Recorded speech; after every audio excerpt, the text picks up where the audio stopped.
तो अभी हमने पंचतत्व को तो समझ लिया, मतलब कि पंचतत्व से कुछ ना कुछ तो हो रहा है, और कोई ना कोई प्रेरणा थी तो थी जिसके कारण से हम जुड़े थे पंचतत्व से, ना, सीखने के लिए। और सभी के अपने अलग अलग मंतव्य होंगे, कोई इससे चिकित्सा करना चाहेगा, कोई इससे स्वस्थ होना चाहेगा, कोई सेवा करना चाहेगा, और कोई इसे अपने प्रोफेशन में लेना चाहेगा। तो आप सभी के मंतव्यों के लिए आपका स्वागत है। तो सबसे पहले ईश्वर की प्रार्थना कर लेते हैं। और ईश्वर ने जैसे ये समझाया है पंचतत्व को, ये दो प्रारूप है, एक जो हमें दिखाई दे रहा है जिसको हम भौतिक बोल सकते हैं, और एक वो संसार है जो हमें दिखाई नहीं दे रहा जिसको हम लौकिक बोलते हैं, कि जिसमें ये पूरी की पूरी सृष्टि चल रही है। तो ये भगवत गीता का 7.4 श्लोक है। और यहाँ पर भगवान कृष्ण जो बोल रहे हैं उसको थोड़ा सा समझने का प्रयास करेंगे हम सभी लोग, है ना। तो यहाँ पर भगवान जो कृष्ण बोल रहे हैं, भूमि रापो अनलो वायु हम मनो बुद्धि धीरे बचा अहंकारेति में भिन्ना प्रकृति रसधा। तो भगवान ने यहाँ पर स्पष्ट रूप से जो बोला है अपने शब्दों में, दो प्रकार की शक्ति बोली है। एक शक्ति या गुण का उल्लेख किया है, एक भौतिक शक्ति है। और ये जो भौतिक शक्ति है इसके 8 अंग हैं, जिनमें से 5 मुख्यतः ये 5 तत्व हैं जिनको हम पंच महाभूत भी बोलते हैं, पृथ्वी जल अग्नि वायु और आकाश। इनमें 3 तत्व और जुड़ जाते हैं, मन बुद्धि और अहंकार। तो जो पहले 5 तत्व हैं ये भौतिक जगत में सजीव हो या निर्जीव सभी में है, लेकिन जो बाद के 3 तत्व हैं मन बुद्धि अहंकार, ये सजीव होने के लक्षण है। अब जो ये 5 मूल तत्व प्रकृति के हैं, निर्जीव जगत के अवयव हैं। आगे के 3 जो है वो तत्व जो है वो जीवित पदार्थों के सारांश है। अब यहाँ पर इसको आगे समझते हैं अगली स्लाइड पे। भैया ये अगली स्लाइड पे क्यों नहीं जा रहा है? भैया साइड में ऑप्शन होगा नेक्स्ट वाला, या नीचे होगा या साइड में होगा।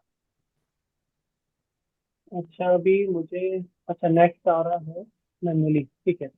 अब दूसरा, जब महाभारत के युद्ध की अवस्था देखते हैं जहाँ पे भगवान कृष्ण ने गीता जी का उपदेश दिया, तो वहां पे आप समझिए, हम सभी की ना जीवन में अर्जुन जैसी स्थिति है, और जब हम समझने के लिए पंचतत्व की तरफ आए हैं, तो भी हम अर्जुन जैसी स्थिति में हैं। हमारे अलग अलग लक्ष्य हैं, अलग अलग कारण है, और फिर उनके बीच में व्यवधान है जो हमारी सोच, मन, बुद्धि और अहंकार के कारण है। तो भगवान कृष्ण ने अर्जुन जी का तब तक कोई सहयोग नहीं किया जब तक उनके प्रश्न थे। तो जैसे ही भगवत गीता के 2.7 श्लोक पे आकर अर्जुन ने सरेंडर कर दिया, भगवान के शरणागत हो गए, तो वहां से फिर भगवान कृष्ण ने अर्जुन का महाभारत युद्ध की भूमि में जो भ्रम की स्थिति थी उसको दूर किया और मार्गदर्शन किया। तो हम सभी अपने जीवन में उसी स्थिति में हैं। तो भगवान कृष्ण से प्रार्थना करेंगे, कार्पण्य दोषो हस्त स्वभाव पश्चामि त्वां धर्मस्य पूछेड़ता जगच्छेचु तयानिन्न निश्चितं ब्रूहि तन्मे शिष्यस्ते अहम साधीमाम त्वां प्रपन्नम। तो जब हम भगवान के शरण में आएंगे तो मतलब हम अपना मन बुद्धि और अहंकार उनको समर्पण कर रहे हैं, और उनसे बोल रहे हैं कि हे भगवान, मैं आपका शरणागत हूँ, मैं कृपण और दुर्बल हूँ, मुझे कुछ भी समझ में नहीं आ रहा, तो आप ही मुझे मार्ग दिखाइए।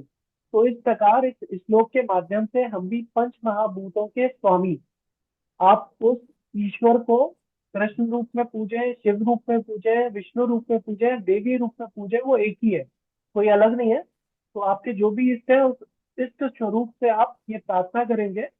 और मैं यहाँ पे जो प्रार्थना कर रहा हूँ कृष्ण भगवान से कि हम आपके शरणागत हैं, आपकी प्रेरणा से हम रोगी की जब भी आप भविष्य में चिकित्सा करेंगे, तो चिकित्सा करने जा रहा हूँ या स्वयं चिकित्सा कर रहा हूँ, तो आप मेरे भ्रम को दूर कर कर मुझे मार्ग दिखाएं। ठीक है। अब इसके बाद में आगे बढ़ते हैं। तो हमने यहाँ पे थोड़ा सा रेफरल ले लिया था पंचत का, पंचत आरोग्य सेवा संस्थान के क्रियाकलापों को भी हमने देख लिया जिस कारण से हम जुड़े हुए हैं। अब थोड़ा सा आचार्य जी, गुरु जी, गजमणि जी के बारे में जानने का प्रयास करते हैं कि आप जो है पेशे से पहले भागवताचार्य रहे, और जब छोटे बच्चे प्रयास कर रहे होते हैं कि कहीं ना कहीं उनको डॉक्टर, इंजीनियर या फौज में जाना है, तो आप सिर्फ साधु के वेश को देखकर आकर्षित हुआ करते थे, और एक दिन इसी प्रयास में आप घर छोड़ के वृंदावन आ गए। वृंदावन में आपकी जो यात्रा रही, आपने अपने ही अनुभव से अलग अलग लोगों से आश्रय और एजुकेशन के लिए बात की। तो वहां पे आपको एक श्री कृष्ण प्रणामी आश्रम में मूलतः आश्रय भी मिला, और वहां से आपकी शिक्षा दीक्षा भी हुई। वहां के गुरुजन के सानिध्य में आपने शास्त्री की उपाधि भी अर्जित की। इसके बाद में आप वृंदावन के प्रसिद्ध कथाकारों में आपका नाम हुआ। भागवत और राम कथाएं आपकी चला करती थी अलग अलग जगहों पे देश में। लेकिन जब भी आपके पास यश और माया दोनों घेर लेती है, तो आप अपने मूल चेतना से दूर चले जाते हैं, क्योंकि जो सृष्टि ने आपको उपयोग के लिए चीजें दी है वो उपभोग में जाने लगती है। उस कारण से आप बीमार पड़ते हैं। तो ऐसे ही कठिन समय गुरुजी के जीवन में आया, और आप एक गंभीर रोगी हो गए, जिसमें आपकी डायबिटीज का लेवल 600-700 तक रहने लगा, बीपी की अनस्टेबिलिटी रहने लगी, पाइल्स जैसे रोग हो गए, और आपके शरीर से असमय ब्लीडिंग भी रहती थी। उस कारण से आपको जब डॉक्टर्स को दिखाया गया, तो मुंबई के बड़े सेंटर ने आपको कैंसर भी घोषित कर दिया और लास्ट स्टेज बता दिया। तो वहां से आपके मन में प्रेरणा हुई कि अब जीवन का अंतिम समय आ ही गया, तो ईश्वर को प्रणाम कर ले। तो आप गोवर्धन की भूमि में परिक्रमा के लिए गए, जब आप चल नहीं सकते थे। तो ईश्वर कृपा से वहां पे एक संत जी का आपके जीवन में उदय हुआ, और उन्होंने आपसे पूछा कि बेटा क्यों परेशान है। तो आपने कहा, सोचा कि अगर मैं इन्हें बीमारी का नाम बताऊंगा तो शायद इनको अच्छा ना लगे। तो आपने सिर्फ और सिर्फ उन्हें अपनी बीमारी के लक्षण बताए। तो उन्होंने आपसे पूछते ही सबसे पहले पूछा कि अच्छा, तुम्हें ये बीमारी के लक्षण है तो 24 घंटे में कब बढ़ते और घटते हैं। तो पहली बार किसी ने ऐसा प्रश्न किया तो आपको समझ में नहीं आया। तो आपने कहा, मैं तो ऐसा ही हूँ, मेरे को तो सारी दिक्कत है। तो उन संत जी ने कहा कि अगर तुझे 24 घंटे में ऐसी दिक्कत होती तो तू यहाँ नहीं होता। अब मुझे दोबारा विचार कर और बता कि किस टाइम ज्यादा बढ़ती है। तो आपने बताया कि सुबह 7 से लेकर 10 के बीच में आप सबसे ज्यादा 24 घंटे में पीड़ित होता है। तो उन्होंने आपकी हाथ में इस जगह पे एक पत्ता तोड़ा और हरा रंग लगा दिया। उसका परिणाम ये हुआ कि आप थोड़ी देर में भूल भी गए कि आपको इन लक्षणों से जूझ रहे हैं, और आपने गोवर्धन की 27 किलोमीटर की पूरी परिक्रमा आराम से कर ली। उसके बाद में जब आपको ये चेतना आई कि अरे, इनके लगाने से तो मुझे बहुत आराम हुआ, तो आप उन संत जी को ढूंढने लगे, उस पत्ते को ढूंढने लगे, लेकिन आप वो कारण भूल गए कि वो हरा रंग था। और 2-3 दिन बाद आपकी स्थिति फिर पुरानी जैसी खराब होने लगी, और आप उनको ढूंढवा रहे थे। तो संत जी अचानक से फिर से आए, बोले बेटा तूने रिपीट नहीं किया। बोले रिपीट क्या करता बाबा, आप तो थे ही नहीं, और वो पत्ता भी नहीं मिला। तो संत जी ने बोला कि बेटा उस पत्ते का कोई महत्व नहीं है, उस रंग का महत्व है। हमने तुम्हारी अवस्था के अनुसार उस रंग का चयन किया और लगाया, इसको तुम लगाओ ठीक हो जाओगे। तो गुरुजी से फिर उनकी बात हुई, तो गुरुजी बोले कि आप इसको मुझे पूर्णतः ठीक कर देंगे। बोले कर देंगे, लेकिन तुम्हें एक संकल्प लेना होगा कि हर व्यक्ति का जन्म अलग अलग कार्यों के लिए होता है। तो तुम्हारा जन्म जो है सेवा के लिए है, ना कि धर्म के उपयोग और उपभोग के लिए। तो आपने कहा मैं तो धर्म की सेवा कर रहा हूँ। तो उन्होंने कहा देखो भाई, कोई धर्म बेचता है और कोई धर्म खरीदता है।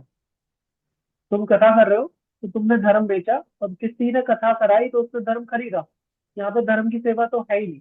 तो इस बात को आप भूल जाओ, और आपको सेवा के लिए आगे बढ़ना है। तो इस प्रकल्प में आप संकल्प लो कि आपके पास जो कुछ भी है उसको त्यागोगे, जीवन में कभी किसी से कोई दान नहीं लोगे, और जो कुछ है आपने कमाया हुआ धर्म से, वो सब छोड़ के मेरे साथ आओ, तो फिर मैं ठीक कर दूंगा। तो जब आपके पास अरबों की प्रॉपर्टी हो, जो कि गुरुजी से मिल गई थी आपको बड़े आश्रम से वृंदावन में, और अच्छा धन यश भी था, और सब कुछ छोड़ने के लिए बोल दिया जाए तो थोड़ा सा प्रेशर पड़ता है। तो आपने संकल्प तो ले लिया कि छोड़ दूंगा, लेकिन आपने कहा कि मुझे इसके अलावा कुछ आता नहीं है। बोले आपको चिकित्सा करनी है। बोले करूंगा कैसे। बोले कि आप अभी एक आध कथा करो, उसी में आपको मार्ग मिल जाएगा।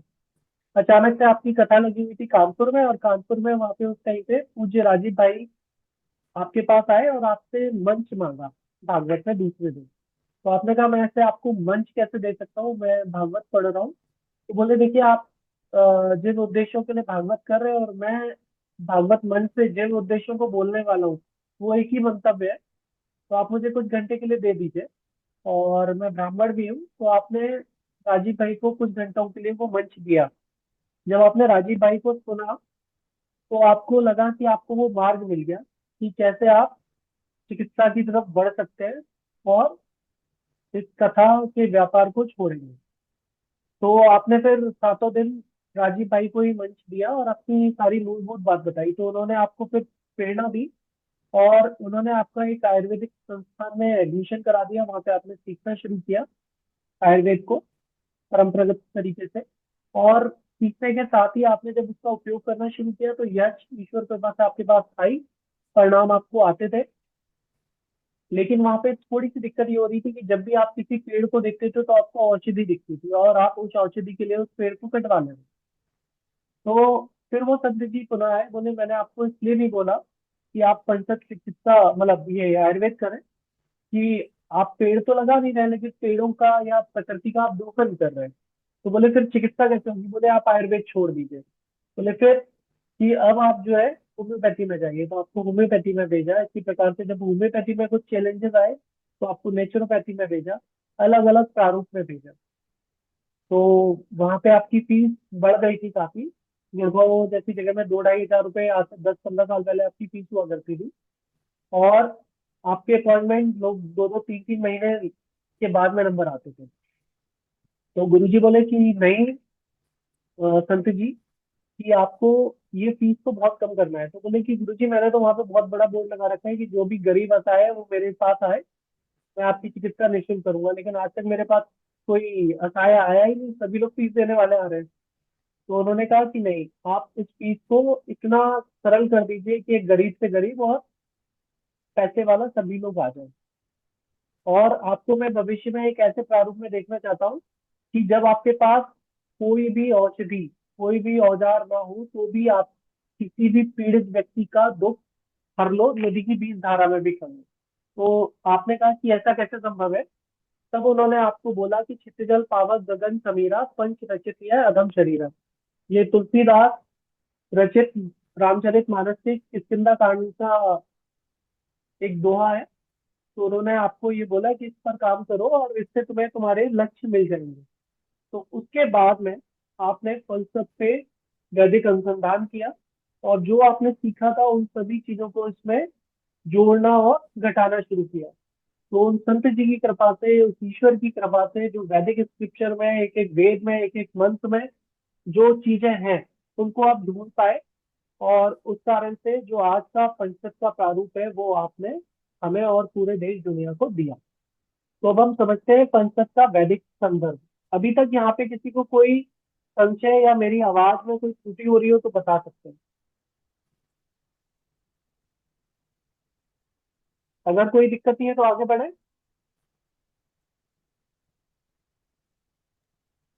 जी भ्राता आवाज जी थोड़ा आगे स्लो बढ़े। आ रहा है सर। ठीक है। तो अब समझते हैं कि गुरुजी ने जो अपने अनुसंधान किए उनमें से कुछ आपको उनकी झलकियां दिखाते हैं। जैसे सिर्फ सूरजो नाम से प्राचीन ग्रंथ है, जिसका गुरुजी बहुत बार आपसे बात भी करते हैं। तो उसमें बहुत सारी चीजें हैं जो कोड के रूप में है। उसको डिकोड ईश्वर की कृपा से उन्होंने किया। ऐसी वेदों में बहुत सारी चीजें हैं जिनको हम अलग प्रारूप में देखते हैं, लेकिन ईश्वर की कृपा से आपने उनको अलग प्रारूप में तोड़ा। तो इसी में से सिर्फ बरोबर, स्वरोदय थोड़ी में आवाज भगवान स्लो कह आ रहे हैं। रही। ठीक है, आवाज तेज करूं क्या? अगर केवल आपको है ना, तो भैया आपको अपनी लोकेशन चेंज करनी पड़ेगी। अगर सभी को है तो आवाज फिर मान सकते हैं कि मेरी प्रॉब्लम है। जी। आवाज तेज करिए भैया थोड़ी। आ रही है, ठीक है। क्लियर आ रही है भैया, कोई दिक्कत हमें नहीं है। ठीक है, तो जिसको भी व्यक्तिगत है ना, आप अपना स्थान परिवर्तन कीजिएगा।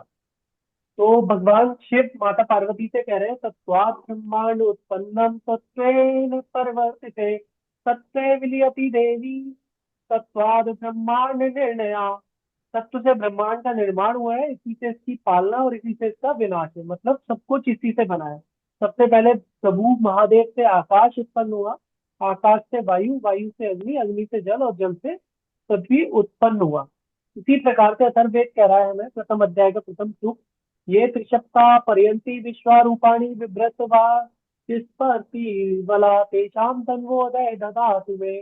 जो रजोगुण, तमोगुण एवं सतोगुण तीन गुण, और पृथ्वी, जल, तेज, वायु और आकाश, तन्मात्रा एवं अहंकार, ये सात दिव्य पदार्थ दिव्य रूप से सर्वत्र भ्रमण करते हैं। हे वाणी के स्वामी ब्रह्म, उन तत्वों और पदार्थों की दिव्य शक्ति मुझे दे। तो ये सिर्फ आपको बताने के लिए कि जितने भी हमारे वैदिक स्क्रिप्चर्स हैं सभी जगह पंच तत्व छिपा हुआ है, उसको उस प्रारूप से भौतिक में लाना है, लौकिक लौकिक से भौतिक में।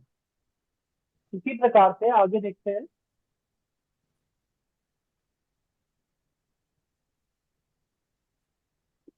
कि जो निराकार स्वरूप है और साकार स्वरूप में पंच तत्व की गति और चक्र बदल जाएगी, खासकर कि इस कलयुग में, है ना। तो उदाहरण स्वरूप कपिल मुनि का एक सांख्य दर्शन है। गीता जी में भगवान कृष्ण ने बोला है कि जितने भी मुनि है ना, उन मुनियों में कपिल मुनि मैं ही हूँ।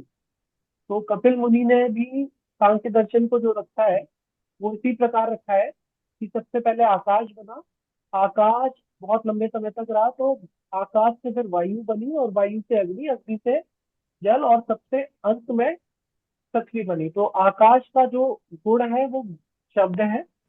वायु जब बनी तो वायु में स्पर्श और जुड़ गया, तो वायु में दो गुण आ गए, एक स्पर्श और दूसरा शब्द। अग्नि बनी तो उसमें तीसरा गुण और जुड़ गया, रूप। जब आपका जल तत्व बना तो उसमें चार गुण आ गए, अपना चौथा गुण था उसमें स्वाद का, यानी जिसको हम रस बोलेंगे। और पांचवा जब पृथ्वी बनी इन चारों से, तो पृथ्वी के पांच गुण हो गए, और उसका खुद खुद का जो गुण है पांचवा, वो बन गया गंध। लेकिन जैसे ही हम इस कलयुग में देखेंगे तो हमें जो चक्र पे चलेंगे वो हम स्वामी तुलसीदास जी वाला चलेंगे। तो उसके लिए हम फॉलो करेंगे क्षितिजल पावक गगन समीरा, पंच चर्चित ये अधम शरीरा। क्योंकि ये सिद्धांत भारत का है, भारत की संस्कृति का है, तो हमारे हर तीज त्योहार में ये पंचतत्व कहीं ना कहीं छुपा हुआ है। हमारे आदि ऋषि मुनियों को भी पता था कि भविष्य में भारत गुलाम हो जाएगा, तो इसका दुरुपयोग ना हो, तो हमारी सारी जो कहना चाहिए संस्कृति और हमारे तीज त्योहारों में इनको छुपा दिया गया, लेकिन इनका जो नैतिक और नैसर्गिक रूप था वो हमसे खो गया, है ना। तो पंचतत्व सिद्धांत को आत्मसात करने के लिए आगे समझते हैं हम कि आज की डेट में जो संस्थान है वो लाखों मनुष्यों को तो ठीक कर ही चुका है, पेड़ पौधे, कृषि, जीव जंतुओं की भी सेवा कर पा रहा है। गौ माता भी इससे एक है। वेद और पुराणों में बताया गया कि सृष्टि के रचयिता भगवान विष्णु है। कहीं पर आप पढ़ेंगे कि भगवान शिव से विष्णु जी, और विष्णु जी से भगवान ब्रह्म की उत्पत्ति हुई। और ब्रह्मांड में जो निर्माण है ये पांच तत्वों से हो रहा है। तो ये जो पांच तत्व है, आकाश, वायु, अग्नि, जल और पृथ्वी, ये भगवान के सॉफ्टवेयर और हार्डवेयर है। ये स्वयं से बनते हैं, स्वयं से बिगड़ते हैं, ऑटोमेटिकली चल रहे हैं। इसको चलाने का जो कार्य कर रहा है वो हमारे कर्म है और समय है। ठीक है। तो इन्हीं पांच तत्वों से शरीर बनता है, नीचे आत्मा उत्पन्न होती है। सबसे पहले आकाश, आकाश से वायु, वायु के बाद में अग्नि, अग्नि से जल, और जल के बाद में पृथ्वी है।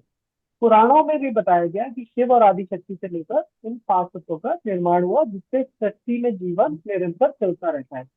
मानव शरीर में पांच तत्व से ही मिलकर बन रहा है। किसी भी जीव में यह तत्व कम होते हैं या किसी में अधिक। ये मतलब बात है कि पांच तत्वों से तो बना, लेकिन अगर मैं अपनी बात करूंगा तो मैं गर्म पृथ्वी हूँ, मतलब मैं अग्नि और पृथ्वी हूँ। किसी ऐसे और व्यक्ति की बात करूंगा तो वो कोई और तत्व होगा। मृत्यु के बाद भी व्यक्ति का शरीर इन पांच तत्वों में मिल जाता है। यहाँ तक कि भगवान में भी पांच तत्व ही निवास करते हैं, जिसको अभी आप वैज्ञानिक अनुसंधान में देखते हैं ना कि हे बोसोन कणों को जो बोलते हैं, अब उनको गॉड पार्टिकल बोला गया। और हमारी संस्कृति बहुत पहले से बोल रही थी कण कण में भगवान है। हिंदू धार्मिक ग्रंथों के अनुसार संपूर्ण ब्रह्मांड सृष्टि की संरचना इन्हीं पांच तत्वों से हुई। समस्त ब्रह्मांड के समस्त सजीव और निर्जीव वस्तुओं का निर्माण इन्हीं से हो रहा है, जिन्हें हम सामूहिक रूप से पंच तत्व या पंच महाभूत कहते हैं। अब समझते हैं ये पांच तत्व है क्या। हमने समझ लिया कि ये पांच तत्वों से हमारा निर्माण हुआ। इनके संतुलन रहने पर हम मानसिक और शारीरिक और आध्यात्मिक रूप से स्वस्थ और निरोगी होते हैं। लेकिन इनमें से जैसे कोई एक या अनेक तत्व बिगड़ते हैं तो वो हमारे शरीर में व्याधियां और रोग उत्पन्न करते हैं, मानसिक दुर्बलता भी उत्पन्न करेंगे, आध्यात्मिक अवनति भी हमारी कर देंगे। तत्वों का असंतुलन ही कोई एक या ज्यादा रोग का कारण है। वापस से उन तत्वों का संतुलित जब देकर हम स्वस्थ हो जाते हैं, इसी का नाम पंचतत्व है। कहते हैं ना कि ये वो तो बहुत बीमार था, अचानक से कहीं गया ठीक हो गया, या बहुत ठीक था अचानक से कुछ हुआ उसके जीवन में और बहुत बीमार हो गया। तो वो ये खेल पांच तत्व ही खेल रहे हैं। पंच चिकित्सा में हम रोग का इलाज नहीं करते, हम रोगी का इलाज करते हैं। इस लाइन को आप लोग विशेष लिख लीजिएगा। अभी तक जो था वो आपके काम की विषय वस्तु नहीं थी, सिर्फ समझना था। लेकिन यहाँ से अब आप लिख लीजिए, पांच तत्व में हम रोग का इलाज नहीं करते हैं। फिर क्या करेंगे? हम रोगी का इलाज करेंगे। सांसारिक जीवन में इन पांच तत्वों का विशेष महत्व है और उस विशेष महत्व को समझेंगे। अभी जैसे बहुत सारे भाई थे अलग अलग पद्धतियों की बुराई या उनके प्रति उनका जो व्यक्तिगत अनुभव था तो उसकी वजह से मतलब कटु वचन बोल रहे थे, तो हम किसी की बुराई नहीं करेंगे। हम सिर्फ एक सेंटेंस बोल रहे हैं, सभी पद्धतियां अच्छी है या हो सकती है, बस सिद्धांत का अक्षरश पालन नहीं होता, इसलिए उनके साइड इफेक्ट होने और परिणाम न मिलने की संभावना ज्यादा होती है। क्योंकि जितनी भी पद्धतियां हैं सभी दो शब्दों पे चली है, एडिक्वेट और अप्रोप्रिएट मैनर और डोज। जैसे अगर योग की बात करें तो योग में तीन चीजें हैं, सांस लेना, रोकना और छोड़ना। इसमें पांच प्राण आएंगे, वो भी पांच तत्व हैं। जैसे कि म्यूट कीजिएगा, किसके यहाँ से आवाज आ रही है? जैसे अपान, उदान, समान, व्यान और प्राण। और उनके पांच उपप्राण है, नाग, क्रकल, देवदत्त, कूर्म, इस तरीके से। उनकी अपनी अपनी एक लोकेशन है, लेकिन सांस को लेने और छोड़ने में अगर हम गलती कर जाएंगे तो उदान से ज्ञान को या अपान से समान को हम दूषित कर लेंगे, और उस दूषित होने से हम एक ऐसे रोग का निर्माण कर लेंगे जो आसानी से जाएगा नहीं।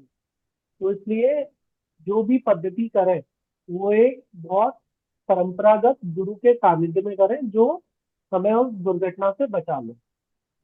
इसी प्रकार घरेलू चिकित्सा में हमारी किचन की हर चीज औषधि है। जैसे जीरा पानी या धनिया पानी का ले लें, अगर वो एडिकेट मतलब जो तत्व चाहिए, जो औषधि, जो मसाला चाहिए वही चाहिए आपको। पहली चीज, जितनी उसकी मात्रा चाहिए, ना उससे कम ना ज्यादा।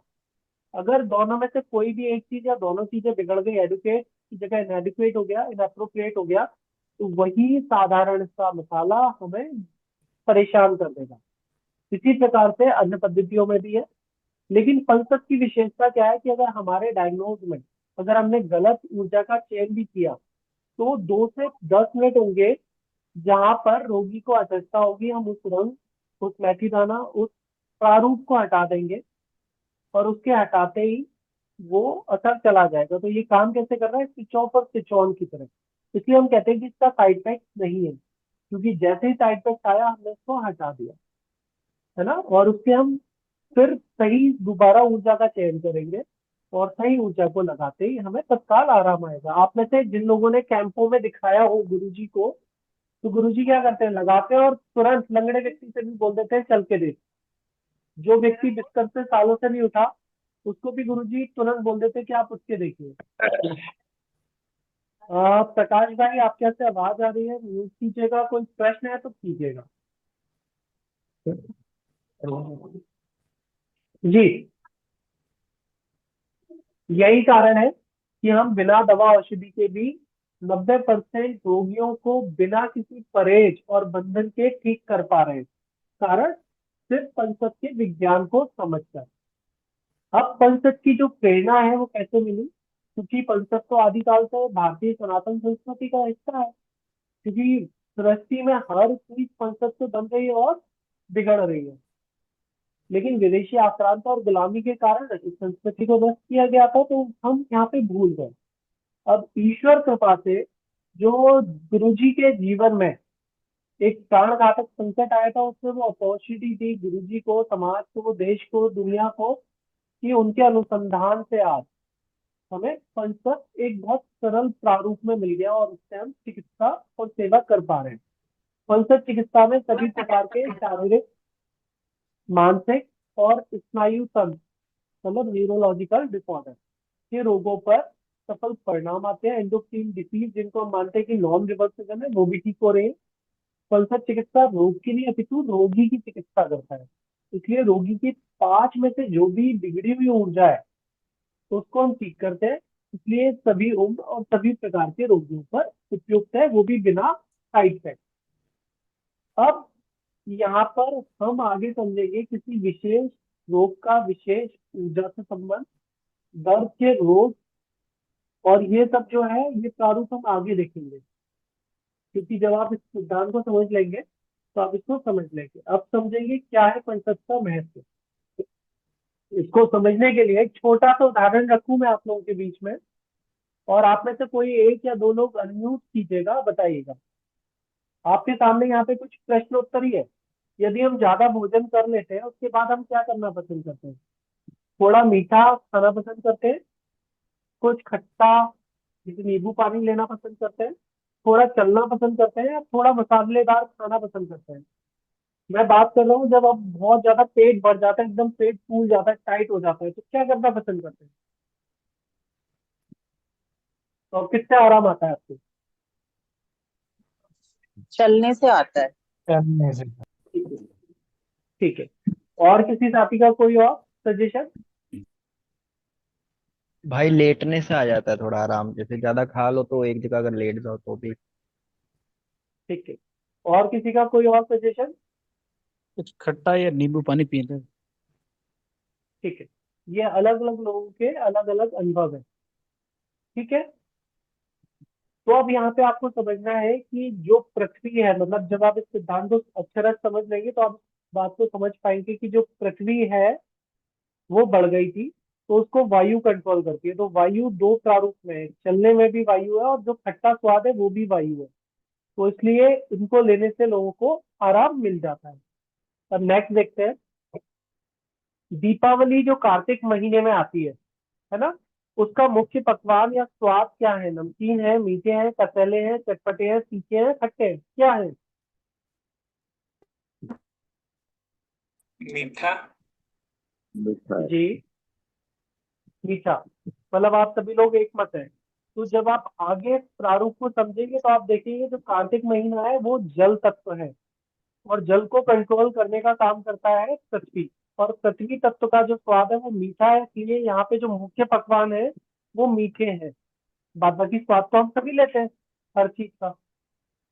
इसी प्रकार जो होली महीना है वो फाल्गुन में आती है, लेकिन उसके मुख्य पकवान का स्वाद क्या है? नमकीन, खट्टा, चटपटा, मीठा, तीखा या कसेला? नमकीन। खट्टा। जी, और कोई? खट्टा। ठीक है, मुरली भाई आप तो पहले से प्रशिक्षित रहे हैं क्या? जी भाई साहब। भीलवाड़ा से ना? जी भाई साहब। आप ऐसी गलती कर रहे हैं, खट्टा। चटपटा। चटपटा हुआ साहब। भाई ये भी चटपटा, जो चटपटा तीखा नमकीन इन तीनों में से हो सकता है भाई, क्योंकि पकोड़े पहला भी। पकवान गुजिया सब कुछ बनता है इस ठीक है, त्योहार। पर्टिकुलर अगर आप देखें तो होली के त्योहार पे जो विशेष चीजें जो पूरे वर्ष भर बना के रख दी जाती है, और पूरे वर्ष खाते हैं, गुजिया। लेकिन बनाते केवल उसी टाइम पे हैं। गुजिया। गुजिया भी सिर्फ लिमिटेड टाइम के लिए है, वर्ष भर बना के नहीं रखते आप। पापड़ और चिप्स ये आप बनाते हैं और पूरे वर्ष भर रख के आप खा सकते हैं। ये किस बात के हैं? नमकीन। नमकीन, है ना? जबकि आप और किसी त्योहार पे चिप्स और ये नहीं बना रहे होते। तो आप समझेंगे अभी कि फाल्गुन, चैत, वैशाख और जेठ ये चारों महीने कैसे हैं? अग्नि के हैं। अग्नि को कंट्रोल करता है पानी। तो पानी यानी जल, जल तत्व का जो स्वाद है वो नमकीन है। इसलिए प्रारूप में जो मुख्य पकवान है वो नमकीन आ गए। इसी प्रकार से नींद की समस्या, ठंड ज्यादा लगना, ज्यादा पेशाब जाना, किस अवस्था के लक्षण है? बचपन के हैं, युवा के हैं, बुढ़ापे के हैं या जवानी के हैं? बुढ़ापे के हैं भाई। बुढ़ापे और कोई? सभी एक मत से हैं। तो अगर किसी बच्चे को, किसी वृद्ध को, किसी युवा को, किसी भी एज ग्रुप में ये लक्षण बढ़ रहा है तो हम मान सकते हैं ना कि ये ज्यादा ठंड लगने से या बुढ़ापे के सिम्टम्स आने से इसको ये समस्या हुई है, नींद की समस्या, ज्यादा ठंड लगना और ज्यादा पेशाब जाना। मान सकते हैं। जी भाई। वृद्ध लोगों को ज्यादा ठंड भी लग रही होती है ना, ठीक है। इसी प्रकार से जो छोटे बच्चे हैं, जो 0 से 10 वर्ष के बच्चे हैं, किसके पास देख रेख के लिए रख के जाना आप पसंद करेंगे? बच्चों के पास, युवाओं के पास, वयस्क के पास, 35 से 48 वर्ष के लोगों के पास, 60+ बुजुर्ग के पास, या 48 से 60 के और लोगों के पास? किनके पास आप उस बच्चे को छोड़ के जाना चाहेंगे, जहाँ पे आप 8-10 दिन के लिए आप निश्चिंत होकर छोड़ सकें? 48 से 60। ठीक है।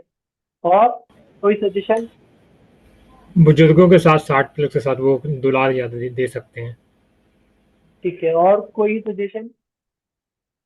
48 से 60। ठीक है।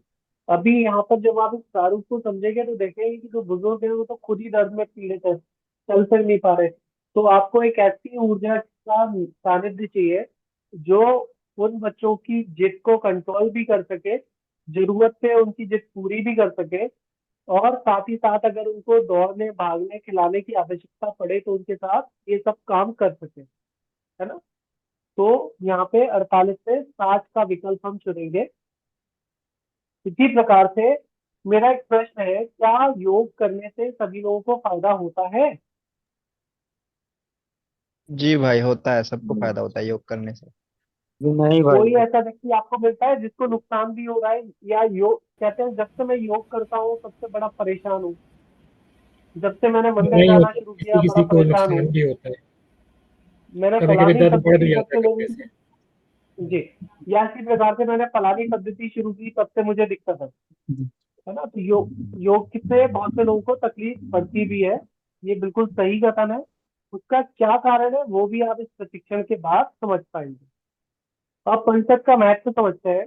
ये पूरा का पूरा जो ब्रह्मांड है और उसमें पनपने वाली हर विषय वस्तु और जीव का निर्माण किससे हुआ है? इन 5 तत्वों से, है ना। तो जीव और वस्तु की उत्पत्ति भी इन्हीं से हो रही है। अपने जीवन काल में अगर ये चल रही है तो किससे चलेगी है? पंचतत्व से। जैसे कार आपकी चल रही है पेट्रोल से, तो ये शरीर किससे चलेगा?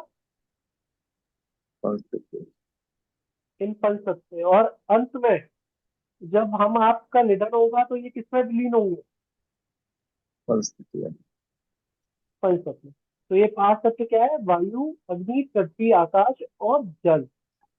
अब इनका एक निश्चित संतुलन है। उस निश्चित संतुलन की वजह से हम स्वस्थ रहते हैं। जब भी कोई परिस्थिति में ये संतुलन बिगड़ता है या कोई कहे कि तब तो जरूरत से ज्यादा बढ़ गया या हमारे शरीर में कुछ गड़बड़ पैदा हुई, तो उसको हम क्या कहेंगे? रोग। जैसे एक उदाहरण के लिए, रात्रि में नींद आना सामान्य लक्षण है या बीमारी है? सामान्य सामान्य लक्षण। लक्षण। लेकिन आपको रात्रि में नींद आनी बंद हो जाए और दिन में नींद आए तो ये सामान्य है, बीमारी है? बीमारी। बीमारी। भोजन का टाइम, दिन में कुछ फिक्स टाइम है, उस टाइम पे आपको भूख ना लगे और रात में सोते से उठकर आप भूख भूख चिल्लाएं, तो ये नॉर्मल लक्षण है या बीमारी है? बीमारी है भाई। बीमारी है। कोई सुबह उठते ही 4 बजे कहे कि यार भूख लग रही है, कुछ खाना है, तो नॉर्मल है या बीमार बीमार है। है ना। अब वो व्यक्ति भले ही आपको बोल रहा है कि यार मैं तो स्वस्थ हूँ, लेकिन उसने उन लौकिक व्यवहार का एक जो प्रोटोकॉल था उसको तोड़ रहा है, तो आपने तुरंत बोल दिया बीमार है, ठीक है। और जबकि वो बोले यार मैं तुमसे ज्यादा स्वस्थ हूँ, तुमसे ज्यादा काम कर लेता हूँ, मुझे कोई दिक्कत नहीं है, लेकिन आपका डायग्नोज क्या निकला 1 मिनट में? कि वो बीमार है। तो अब उस बीमारी को समझेंगे। अब आप सभी लोग कॉपी पेन ले लीजिए और इसको नोट कीजिए। सभी के पास कॉपी पेन है क्या? जी। इस डेफिनेशन को सभी लोग लिखेंगे। 1 मिनट का टाइम दे रहा हूँ, आप सभी लोग कॉपी पेन ले लीजिए, फिर मैं बोलना शुरू करता हूँ।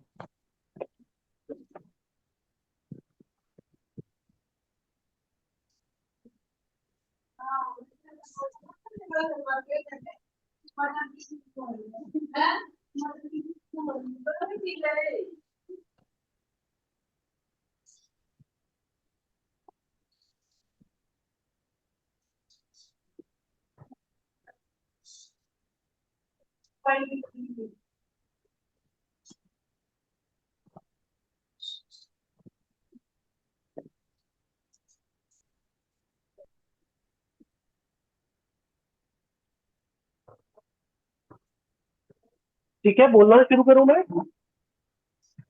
जी भाई।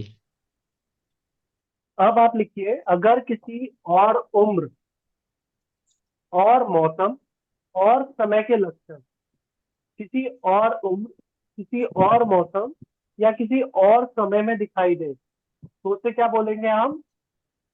रोग।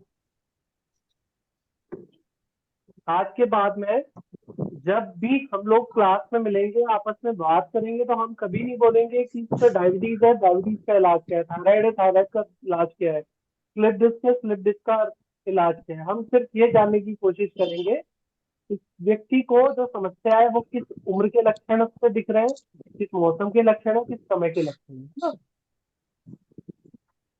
जी भाई। क्लियर? तो जैसा कि हमने जाना कि तत्वों के संतुलन बिगड़ने से कोई भी अस्वस्थता होती है, उसको हम रोग कहते हैं। तो रोग को कैसे मानेंगे विस्तृत रूप में जान रहे हैं।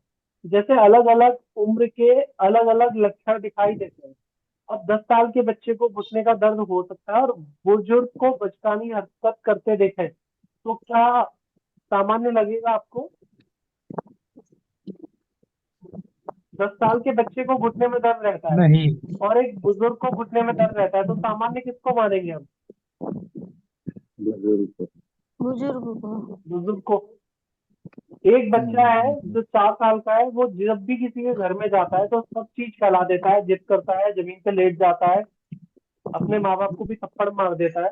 अब यही बच्चा बड़े होकर 15 साल में, 18 साल में, 25 साल में, 35 साल में, 40 साल में या 60 साल में ऐसी हरकत करे तो सामान्य होगा क्या? नहीं नहीं। तो यहाँ पे 2 उदाहरण थे, लेकिन अलग उम्र में वो सामान्य था और दूसरी उम्र में वही चीज क्या हुई? बीमारी। अब जैसे गर्मियां चल रही है, सभी को पसीना आ रहा है, सभी को गर्मी लग रही है, तो ये सामान्य है या असामान्य? सामान्य। सामान्य। सामान्य है भाई, सामान्य। अब आपको कोई व्यक्ति दिखे कि जितनी गर्मी, जितना सूरज सिर पे चढ़ रहा है उतने स्वेटर पहनेगा, तो वो सामान्य है या बीमार मानेंगे? बीमार। है ना? इसी प्रकार से कि किसी को सर्दी में पसीना आए तो वो सामान्य है कि बीमार है? बीमार। बीमार होगा सर्दी में पसीना आते ही, है ना? इसी प्रकार से सर्दी में सब लोग बहुत पेशाब जाते हैं और गर्मियों में खूब पानी पीते हैं, लेकिन कंपैरेटिवली कम पेशाब जाते हैं। तो कब सामान्य था और कब असामान्य हुआ ये? ठंड में सामान्य, गर्मी में नहीं, सॉरी, गर्मी में ठंड में, सामान्य। हाँ, ठंड में वो ज्यादा बार पेशाब जा रहा था तो बीमार नहीं था, लेकिन गर्मी में ज्यादा बार पेशाब जाने लगा तो बीमार मान लिया। इसी प्रकार से आप किसी नई जगह पर घूमने गए, वहां का मौसम आपको हो सकता है आपके यहाँ जैसा ना हो, 2-3 दिन रुके आप, या जाते ही आपको कोई दिक्कत हो गई, वो छींक हो सकती है, सर्दी हो सकती है, गर्मी हो सकती है, बीपी हाई हो सकता है, डायबिटीज हो सकती है, थायराइड हो सकता है, स्लिप हो सकता है, पैर में दर्द हो सकता है, चोट हो सकती है, गुस्सा हो सकती है, नौकरी छूटना भी हो सकता है। तो इसको क्या बोलेंगे हम कि वहां का आपको जलवायु सूट नहीं किया, बोलेंगे ना जनरल, जी। है ना? लेकिन ट्रीटमेंट के लिए कब आते हैं हम? डॉक्टर के पास। जब भाई जलवायु परिवर्तन होने से ये दिक्कत आई थी तो 2 परिस्थिति हो सकती है, या तो आप अपनी जलवायु में वापस आइए, आप ठीक हो गए। एक कंडीशन हो सकती है कि आप जा ही नहीं पा रहे हो, वहां पे आपकी जॉब लग गई है, किसी कारण से रहना है और आपकी तबीयत बिगड़ रही है, तो भी बीमार हो गए आप। तीसरी कंडीशन हो सकती है कि आप अपने घर आ गए, लेकिन वहां पे जो आपको लक्षण आए थे वो आप में परमानेंट हो गए, तो आप बीमार हो गए। तो इसका मतलब क्या हुआ? जो स्थान परिवर्तन था उस ऊर्जा के कारण से आप बीमार हुए। ठीक है? इसी प्रकार से एक घटना हो सकती है कि आप बिल्कुल ठीक है, स्वस्थ है एकदम, लेकिन आपको एक फोन कॉल आया कि अभी आपने जो पिछले महीने पल्सर ली थी, या पिछले महीने आपने कोई महंगी कार ली थी, या पिछले महीने कोई आपने महंगी ज्वेलरी ली थी, उसकी चोरी हो गई, उसका एक्सीडेंट हो गया, तो सिर्फ सुनने से आप फील कीजिए कि आपको क्या लग रहा है। जनरली लोगों का होता है कि उनको एकदम से लूज मोशन जैसी स्थिति होती है, बटरफ्लाई सिंड्रोम जैसा होता है, पेट में तितलियां उड़ती हैं और वो पेशाब या लैट्रिन के लिए जाते हैं एकदम। होता है ऐसा फील किया आपने? हाँ जी। सिर्फ सुनने मात्र से, ना आपने देखा, ना अभी आपको उसकी सत्यता की कोई पता है। तो अगर बड़ी आंत से ऐसा हुआ तो आप मल के लिए चले गए। अभी यहीं पे किसी ने आपको बोला कि आपकी माता जी, आपके पिताजी, आपके भैया, आपका पति, आपका मित्र, जिससे आपका पूरा जीवन निर्भर है, वो अचानक से नहीं रहे, तो तब ये दस्त वाली समस्या होती है कि बेहोश होने वाली समस्या होती है? बेहोश होने वाली। इसका मतलब उस टाइम पे आपके लंग्स पर, आकाश पर प्रतिघात हुआ है ना। अब यही लक्षण अगर परमानेंट हो गया तो कोमा हो गया।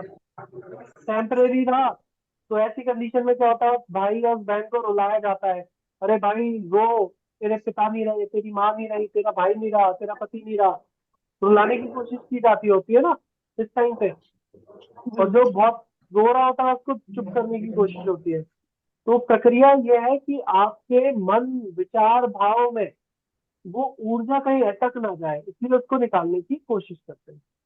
विक्रम वर्तिया जी, आपने हाथ खड़ा किया है, प्रश्न कीजिए।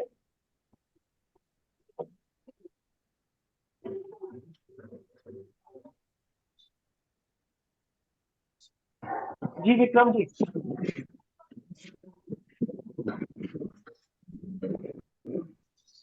कुछ कहना चाह रहे हैं आप? अनम्यूट कीजिए तो फिर बोलिए।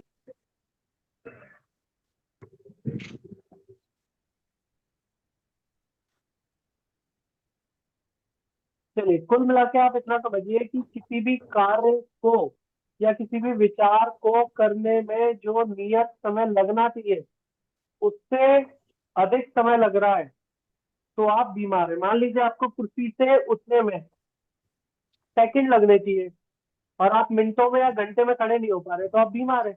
आपको इस फोन को उठाने में जितना श्रम लगना चाहिए, अगर उससे श्रम ज्यादा लग रहा है तो आप बीमार हैं। आपको कोई चीज सोचने, विचार करने में जो समय लगना चाहिए उससे ज्यादा लग रहा है तो फिर आप क्या हो गए? बीमार हैं। आपको ये डेफिनेशन क्लियर हो गई सभी को, या कोई किसी का प्रश्न है? क्लियर है। जी जी भाई, क्लियर है। ठीक है, एक सेकेंड, अभी कॉल आ। हेलो। हाँ मोटी भाई। हाँ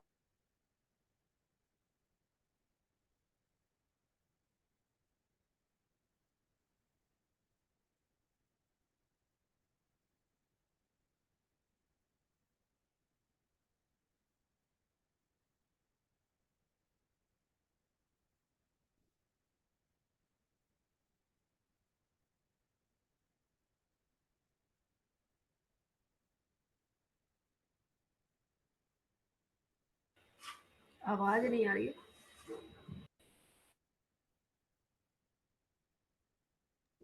म्यूट किया गया दीदी, भैया बात कर रहे हैं ना कॉल पर। हाँ, मेरे को कॉल आ गई थी इसलिए म्यूट किया था। अभी किसी का कोई प्रश्न है? प्रीति दीदी, आपको कोई प्रश्न है? आपने हाथ रेज किया है, हैंड रेज है आपका।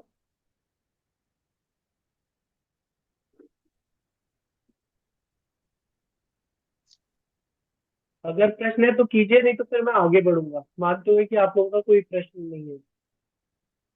आगे बढ़िए सर। ठीक है।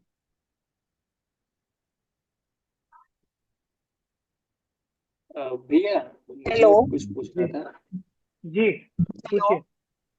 जी भैया मुझे पूछिए। पूछना था कि जैसे अगर अचानक किसी को कोई बात, इंसिडेंट ऐसा है कि वो हर्ट कर गया और जी और उसी टाइम उसको कुछ ऐसी फिजिकली दिक्कत होने लग जाती है, तो जी मतलब और उसको समझ में नहीं आता कि उसको क्या करना है, फिर भी वो जी अपने आप को छोड़ के उस स्थिति को संभालने की कोशिश करता है, और वो स्थिति फिर जी भी नहीं संभलती है, लेकिन वो उसमें स्थितियों को ही संभालता है, खुद को नहीं संभालता। ठीक है। जी तो और उसकी स्थितियां तो धीरे धीरे संभल जाती हैं, लेकिन वो उसकी खुद की जी कंडीशन इतनी बिगड़ जाती है कि वो करे तो क्या करे। तो ठीक उस है। टाइम पर कैसे पता लगे कि मतलब खुद को कैसे ट्रीट करना है, क्या करना है, क्या नहीं करना है। तो वो बड़ी, जी और कोई ना कोई बीमारी उस टाइम पे उसके पैदा हो जाती है। जी तो बेसिकली ऐसा जिसके साथ भी होता है उसको कुछ ना कुछ अवस्था हो जाती है। अगर वो परमानेंट हो गई तो वो बीमारी के रूप में परिवर्तित है। अब यहाँ पे जो मूलभूत बात है ना दीदी, ये आपका आगे का प्रश्न है। अभी आप केजी में हैं और आप पीएचडी की बात कर रहे हैं, तो कल शाम से पहले पहले आपको इसका डायग्नोज कैसे करना है ये सब आप लोग सीख जाएंगे।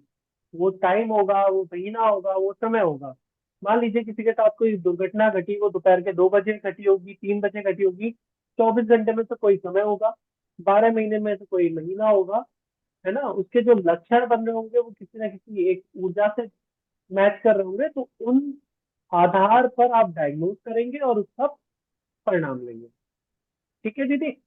तो ये प्रश्न आपका भविष्य के लिए है। ऋतिक भाई, आप कुछ प्रश्न कर रहे थे।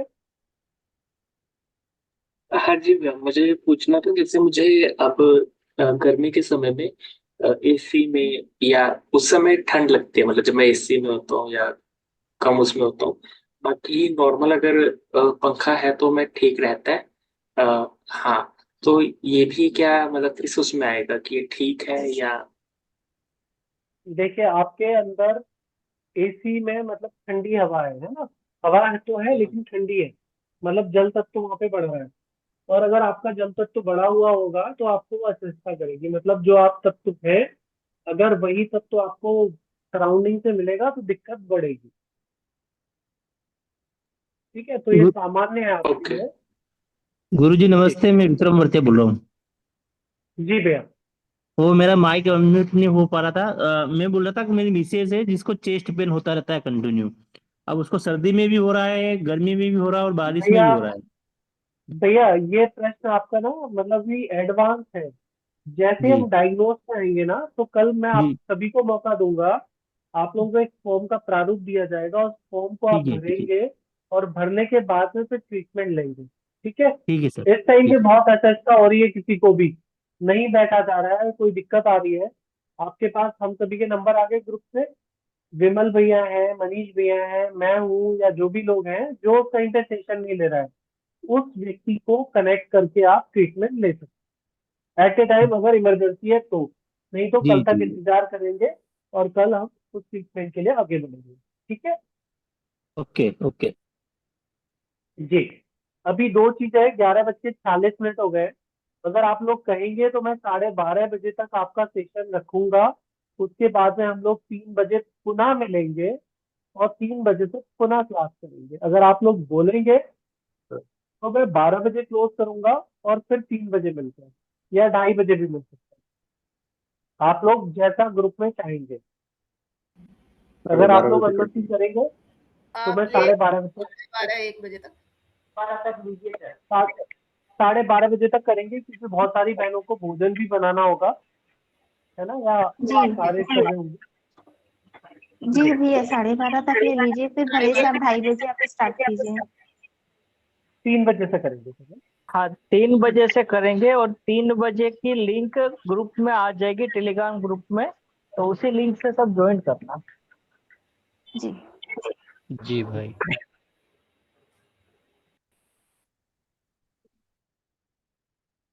अभी 12:30 बजे तक चालू रखिए भैया, उसके बाद में क्लोज करेंगे।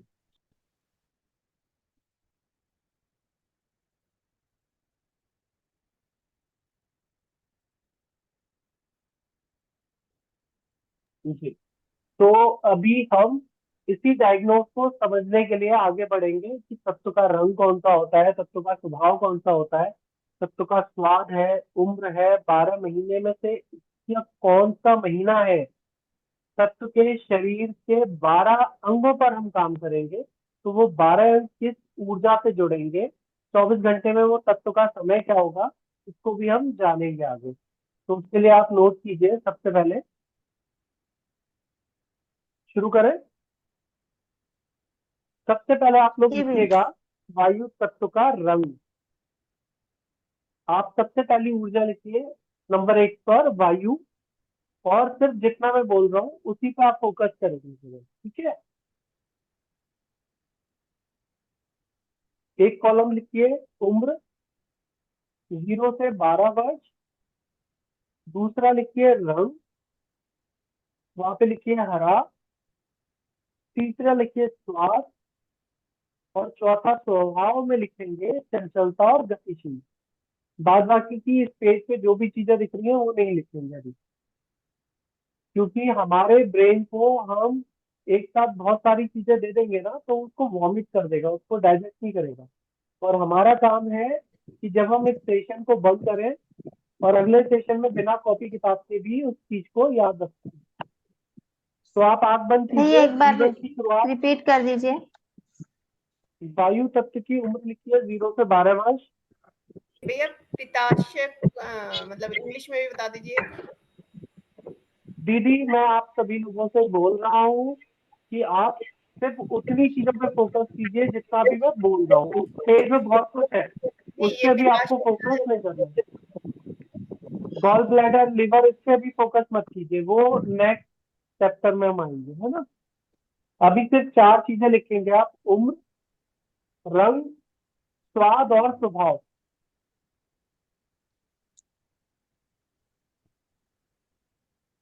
भैया स्वभाव में क्या लिखेंगे? गतिशीलता। चंचलता और गतिशीलता। जी।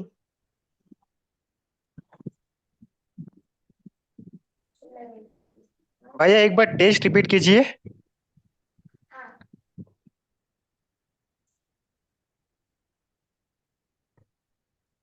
क्या? एक सेकंड आप बोलिएगा, तब तक मैं जरा नीचे मम्मी को खाना देके आता हूँ।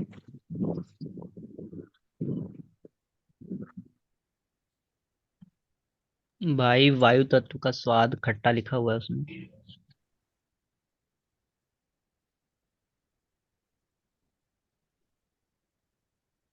वायु की उम्र जो है वो 0 से 12 वर्ष तक की उम्र वायु में आएगी। और वायु के महीने जो है वो माघ और पौष है। सर्दियों में जब ठंडी हवा चलती है, वो कौन से महीने होते हैं कि वो उस महीने में कहीं बार भी निकलना नहीं बनता है बिना कपड़े ओढ़े पहने। सर्दियों वाली होती है ना, तो सर्दियों में माघ और पौष की जो होती है, वो सर्दियों में हमें नहाने का भी सुबह में अर्ली में बताया जाता है। सबसे ठंडी हवा तभी चलती है ना। सबको आवाज मेरी आ रही है? आ रही है भैया।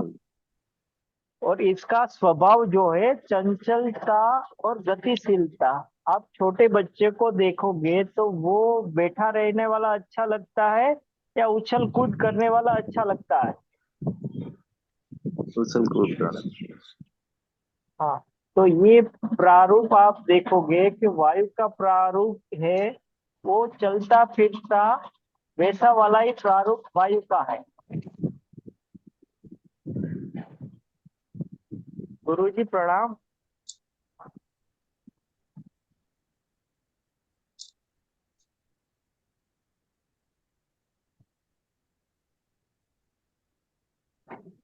गुरुजी आप फ्री है क्या अभी?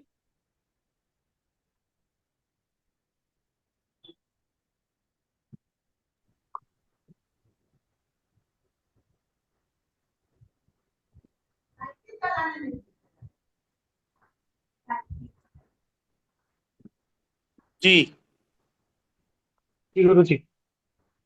जी जी बताइए। अभी इसको हाँ गुरु जी। क्रम को चलने दीजिएगा। जी गुरु जी। जी गुरुजी। अभी इस क्रम को थोड़ा सा जारी रखिए और आगे बढ़ाइएगा। अभी कुछ अगर सवाल हैं कुछ लोगों के तो बताएं। प्रणाम गुरुजी। बस रहिए। राम अंजलि बहन। प्रणाम भैया। प्रणाम विमल भैया। प्रणाम सभी को। गुरुजी पूछ रहे हैं कि किसी का कोई प्रश्न बन रहा है अभी, तो पूछिए, गुरुजी आपको आंसर देंगे।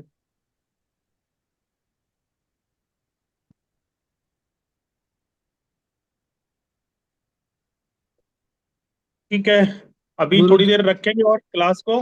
जी बोलिए। जी गुरुजी। वो विक्रम वर्तिया वही पूछ रहा था गुरुजी, मैंने आपसे सवाल किया था पहले भी कि वो मतलब हर मतलब मौसम में दर्द हो रहा, चेस्ट पेन, तो क्या है ये? आपने प्रशिक्षण लिया है पहले क्या? नहीं लिया, अभी फर्स्ट बार ही आया हूँ। ठीक है, उसका जवाब तो आपको मिल जाएगा कल तक। ठीक है, और पहली चीज जी आप एक ये नोट कर लो कि दुनिया की कोई भी समस्या, फिजिकल, मेंटल, आर्थिक, सामाजिक, कभी भी एक सी ना रह पाए। ये लिख लो, ठीक है, रहती नहीं है। वो बात अलग है कि मुझे डायग्नोज नहीं आता है, मुझे पता ही नहीं है, इसलिए ये भ्रमित होता है। नहीं तो आज तक कोई समस्या, वेदर नहीं एक सा रहता है तो व्यक्ति कैसे रहेगा? ठीक है, जी इसका गुरुजी। जवाब आपको कल मिल जाएगा। ठीक है, स्वतः ही आपसे ही जी सवाल गुरुजी। पूछे जाएंगे। ठीक है, ये सारा जो कार्यक्रम है ये सिर्फ उन लोगों के लिए ही है जो चारों तरफ से भटक चुके हैं, थक चुके हैं, परेशान है, कहीं कोई समाधान नहीं है। ठीक है, जी ऐसे गुरुजी। लोग ही लगभग हमारे साथ हैं, 50% से ज्यादा। जी और गुरुजी, फिफ्टी बिल्कुल परसेंट में सही। से 50% वो लोग हैं जो कुछ हम ठीक हो जाएं, केवल हम ठीक हो जाएं या हम ठीक, हमें ठीक करके दिखाओ, केवल मैं अपने मतलब से जुड़े हैं। तो ये ध्यान रखना, मैं अभी आगाह कर देता हूं कि आपको विशेष लाभ मिलने वाला नहीं है। गुरुजी मेरी मैं तो आवाज आ आपसे रही सबको? आपसे जुड़ा हूँ, एक बहुत बड़ा मिशन लेके जुड़ा हूँ कि अगर आपसे जो जानकारी अगर मेरे को मिली है तो मैं पहले भी लोगों की सेवा कर रहा हूँ जड़ी बूटी से, अगर ये इस तत्व से मिला है तो और अच्छा करेंगे। नहीं नहीं, बहुत बहुत अच्छा है। और इसमें से ध्यान रखो, सिर्फ धन्यवाद उन लोगों का है जो सिर्फ इसलिए जुड़े हैं कि ये विज्ञान भारत में पुनः स्थापित हो। और जी ऐसी गुरुजी। संख्या आप सभी में से 20% से अभी ज्यादा नहीं है। ठीक है,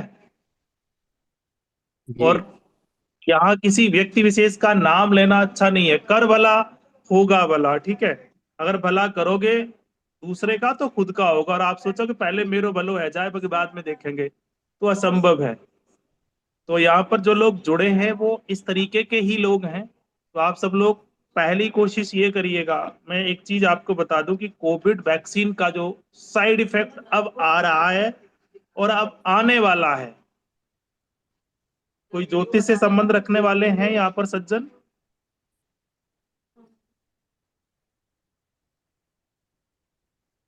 ठीक है, वाणी पर विशेष संयम रखें, ध्यान रखना ये वाणी आपकी विकृत नहीं होनी चाहिए, चाहते जाने अनजाने में किसी भी तरीके से। ठीक है, तो अभी इस चीज को थोड़ा सा विमल भाई, और अभी 1 घंटे में अभी हैं गौरव भाई उपलब्ध हैं आप? जी गुरुजी मैं उपलब्ध हूँ अभी। ठीक है, अभी इनको महीने या त्योहार या जैविक घड़ी तो जी पूरी कंप्लीट करा दीजिएगा। गुरुजी अभी 12:30 बजे तक इनकी क्लास रखेंगे, फिर 3 बजे से लेंगे। तो साढ़े हाँ, बारह बजे तक अभी इनको पांचों तत्वों का व्यवहार पहचान करवा दे रहे हैं। स्वाद, रंग और उम्र।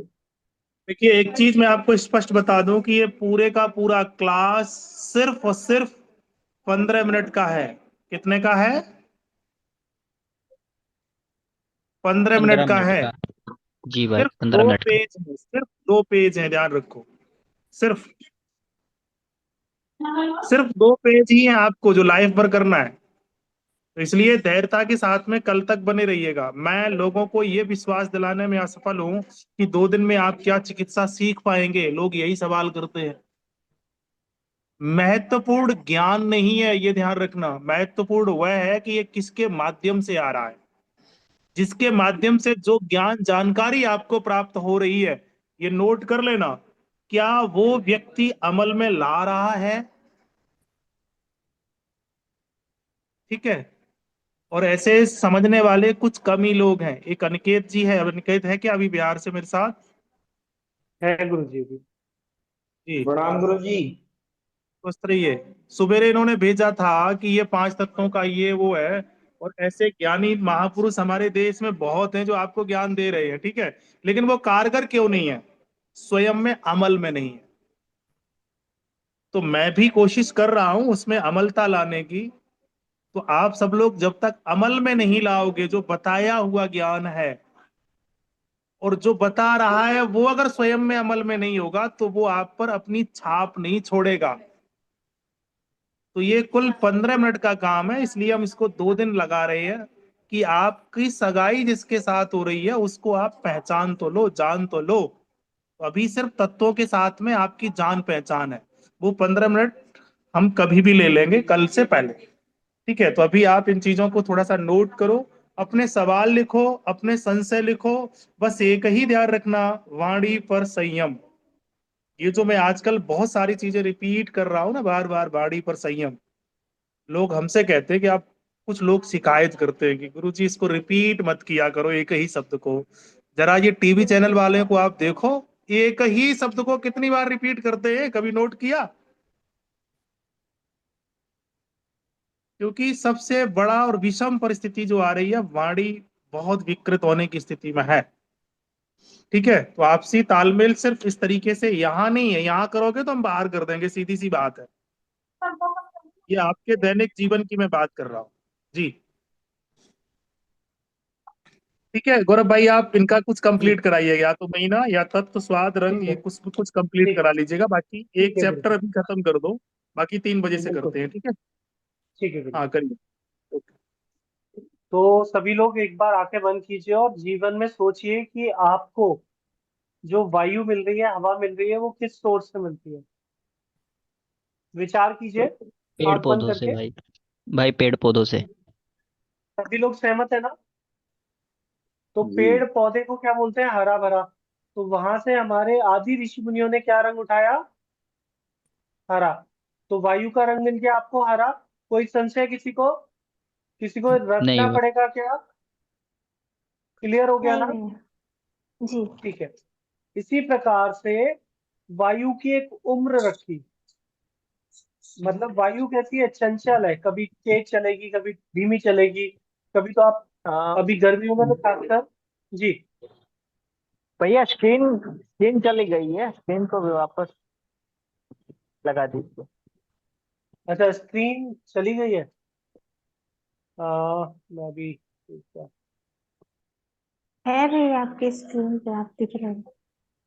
नहीं, मैं तो दिख रहा हूँ। भैया उसकी बता रहे हैं आपको। अ, वापस से पीपीटी पीपीटी नहीं दिख रही है? पीपीटी नहीं आ रहा। पीपीटी को भी जी। लाता हूँ।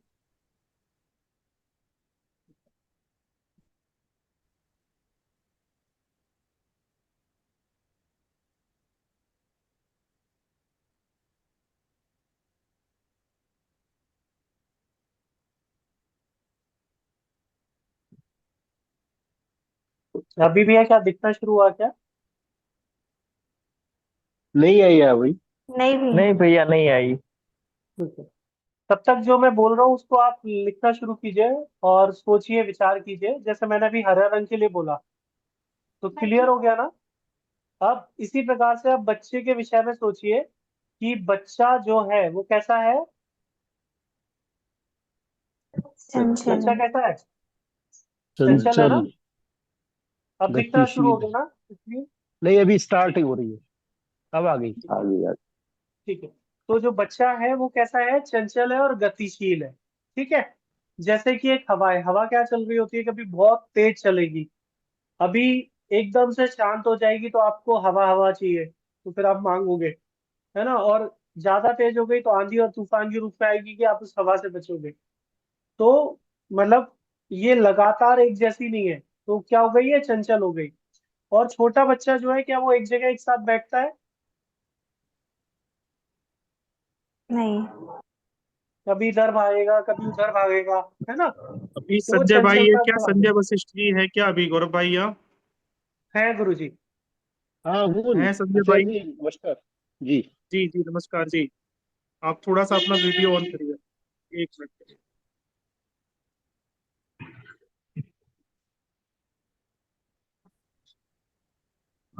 संजय भाई, मेरी आवाज सुन पा रहे हैं संजय भाई? हाँ वशिष्ठ गुरु जी जी, आ रही है सुन रहे हैं। आवाज, आवाज आ रही है आपकी। आप इनमें से संजय थोड़ा भैया सा आप वीडियो ऑन कीजिएगा। आप थोड़ी सी नजर रखिएगा अपने, अगर कुछ काम के लोग लग रहे हैं ना दिव्य भारत के लिए, तो इसमें से जितने लोग भी आप कहेंगे 100-200 लोगों को मैं वहां बुला लेता हूँ, ठीक है? जी हाँ, ये थोड़ा सा अपना उसकी तरफ देखिएगा, अगर दिव्य भारत में ये लोग करेंगे तो हाँ बाकी हाँ का आप काम कल तक करेगा, तो जितने लोगों को मैं कहोगे आप, मैं उतने की टिकट करा दूंगा। और जी इनको जी। कोई फैसिलिटी नहीं चाहिए, कहीं भी जंगल में सो जाएंगे, ये हमारी फौज ऐसी है। नहीं नहीं वो सब हाँ, वहाँ तो ठीक जी बहुत है। गुरु अच्छी जी। व्यवस्था है करने के लिए। हाँ, ठीक है, ठीक है, मैं बाद में सबका आपको संजय वशिष्ठ जी का परिचय कराऊंगा। और ये एक किसी विशेष महान कार्य में लगे हुए हैं, और इस सत्र के बाद मैं फिर परिचय कराता हूँ आप सबसे, ठीक है? अभी इस सत्र को जारी रखिएगा, जी गुरु ठीक है गौरव भाई? देखिए, जी।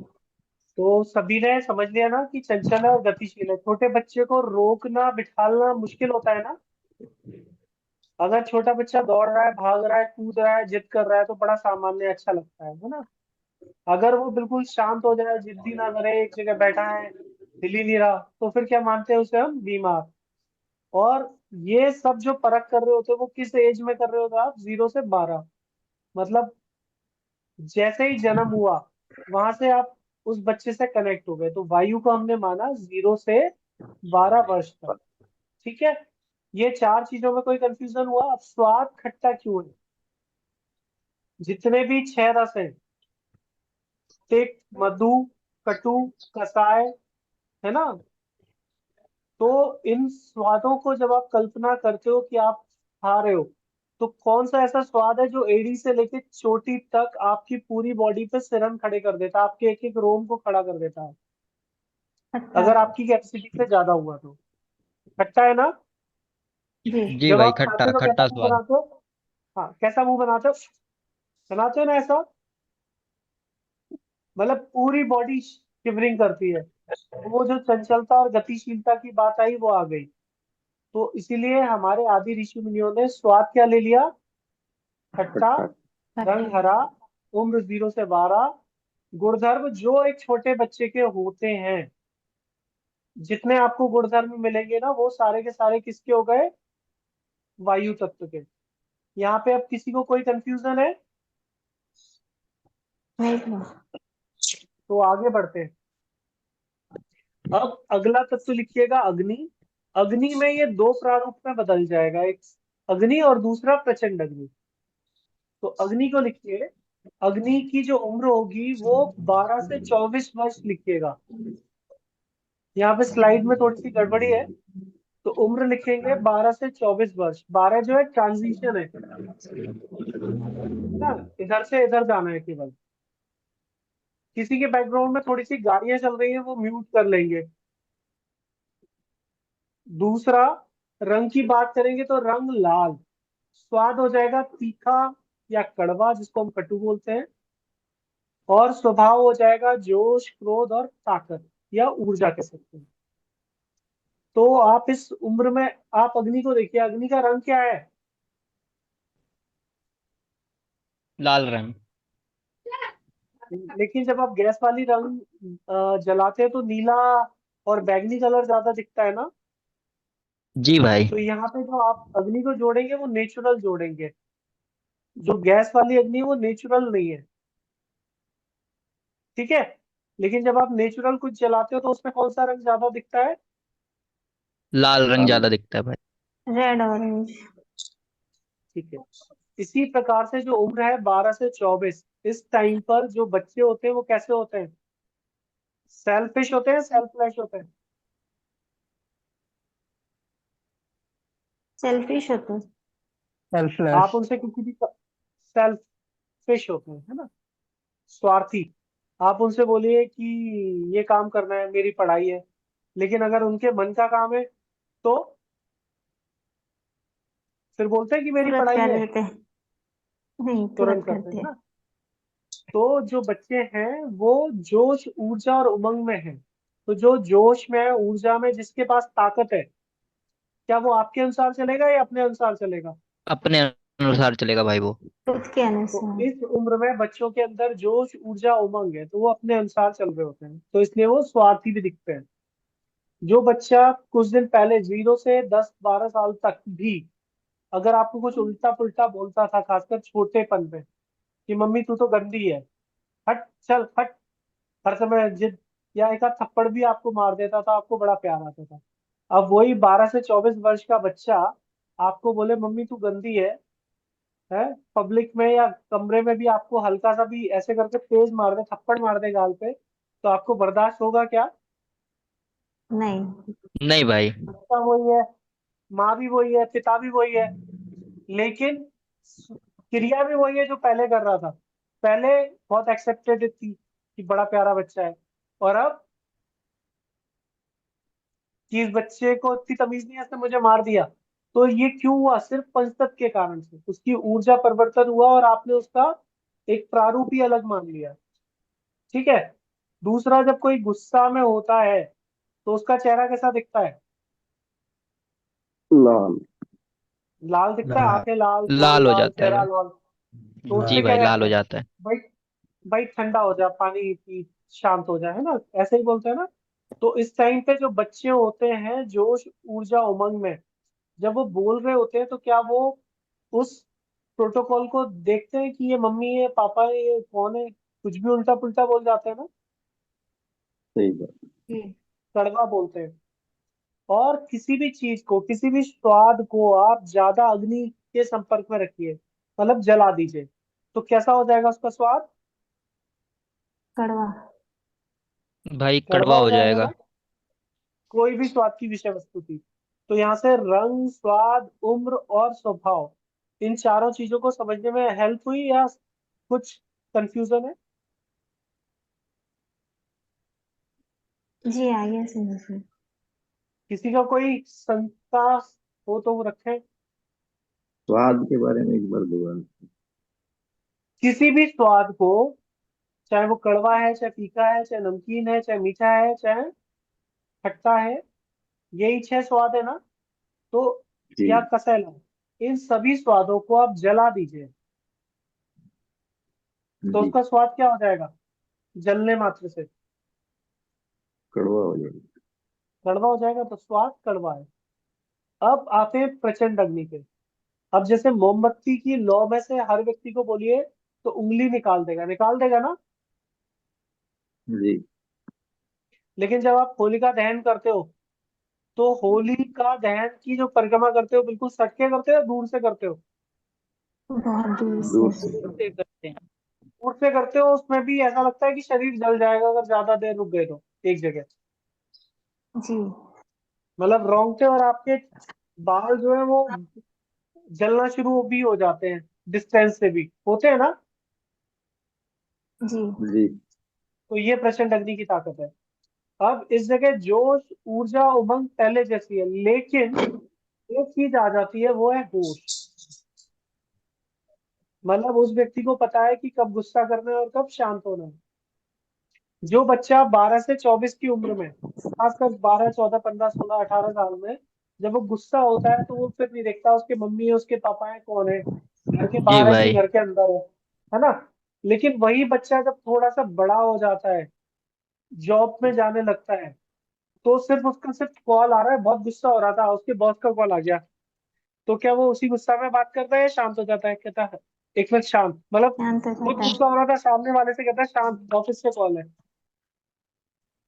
है ना? तो यहाँ पे क्या हो गया? होश आ गया। और इसका रंग कैसा है? उगते हुए सूरज का रंग कैसा होता है या छिपते हुए सूरज का? ऑरेंज नारंगी। नारंगी। नारंगी या भगवा। ठीक है। अब आप ज्यादा अग्नि में उसको जला दिया, तो स्वाद और कैसा हो जाएगा? तीखा भी हो जाएगा और कड़वा भी हो जाएगा, तो मतलब कड़वापन तीखा लिए हुए।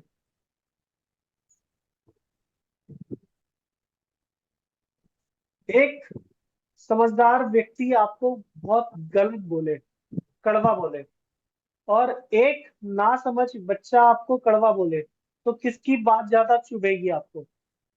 भाई जो समझदार समझदार। होगा। समझदार व्यक्ति की। तो ऐसे ही यहाँ पे स्वाद हो गया तीखा। ठीक है, यहाँ पे जो चीज बढ़ गई है वो है जोश के साथ होश। उम्र हो गई है 24 से 36। ये जो जितनी भी स्लाइड्स होती है ना, ये हम में से आप जैसे लोग मतलब जो प्रशिक्षण लेते हैं वो बनाते हैं। तो इसलिए यहाँ पे रंग है, स्वाद है, उम्र है, इसको आप करेक्ट कर लेंगे। इनमें कुछ कुछ कहीं कहीं गलती हो सकती है, तो वो करेक्ट लिखा हुआ है। ठीक है, अब एक चीज और देखिए कि दुनिया भर के जितने ड्रग पैडलर्स हैं, जितने भी नशा का कारोबार करते हैं, उनकी टारगेट ऑडियंस कौन है? छोटे बच्चे। नौजवान। नौजवान। ऐसे बच्चे जो स्कूल से लेके और ऑफिस तक जा रहे हैं, मतलब कॉलेज और ऑफिस। ठीक है, अग्नि तत्व वाले। मतलब एज वही है, अग्नि अग्नि और और प्रचंड प्रचंड अग्नि। अग्नि वाले। भले ही उनको भी नहीं पता, लेकिन वास्तविकता है कि इस उम्र में अगर किसी को नशा लग गया तो वो छोड़ना उनके बस की बात नहीं है। फिर वो चोरी करें, डकैती डालें या कुछ भी करें, वो करेंगे। क्लियर? जी। यहाँ तक किसी का कोई प्रश्न है तो कीजिए, नहीं तो फिर अगली ऊर्जा पे बढ़ते हैं।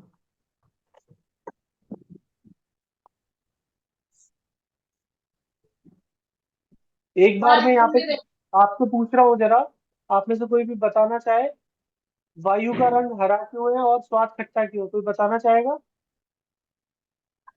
जी, वायु का वायु रंग इसलिए वायु हरा हमें है सर क्योंकि प्राकृतिक से पेड़ मिलता है, पौधे से। और प्रकृति हाँ, का जो रंग होता है वह हरा होता है, तो इसलिए स्वाद हमने खट्टा क्यों? वायु का रंग जो है उसको हरा रखा गया है। भाई और प्रकृति स्वाद का नहीं, और वो पेड़ पौधे का रंग होता है जो हरा होता है, तो उस वजह बिना से पेड़ वायु का पौधे रंग का हरा का। तो बिना पेड़ पौधे का प्रकृति कहाँ नजर आएगा भाई। ठीक भाई है। और प्रकृति में स्वाद? सब आ जाते हैं, जल सब कुछ आ जाता है प्रकृति में। जी, बिल्कुल सही बात है, सब कुछ आएगा। स्वाद। लेकिन आपने पेड़ पौधे को लिया। बिल्कुल, स्वाद खट्टा क्यों है? कोई अलग व्यक्ति बताए। जी भाई, स्वाद खट्टा है। इसलिए खट्टा है क्योंकि वायु का जो स्वभाव है वो है चंचलता और गतिशीलता। और खट्टा इसलिए क्योंकि जब हम खट्टा खाते हैं तो हमारे बॉडी के सारे मतलब ऑर्गन्स एकदम से झटका मारते हैं, ऐसे जैसे रोंग रोंग खड़े हो जाते हैं, ऐसा कुछ होता है। खट्टा खाने के बाद हमें महसूस होता है, इसी वजह से उसका जी, चंचलता और गतिशीलता है। ठीक है। इसी तरीके से एक चीज और ध्यान रखिए, जो आपकी पूरे जीवन में खट्टा खाने की कैपेसिटी होती है, वो सबसे ज्यादा किस उम्र में होती है?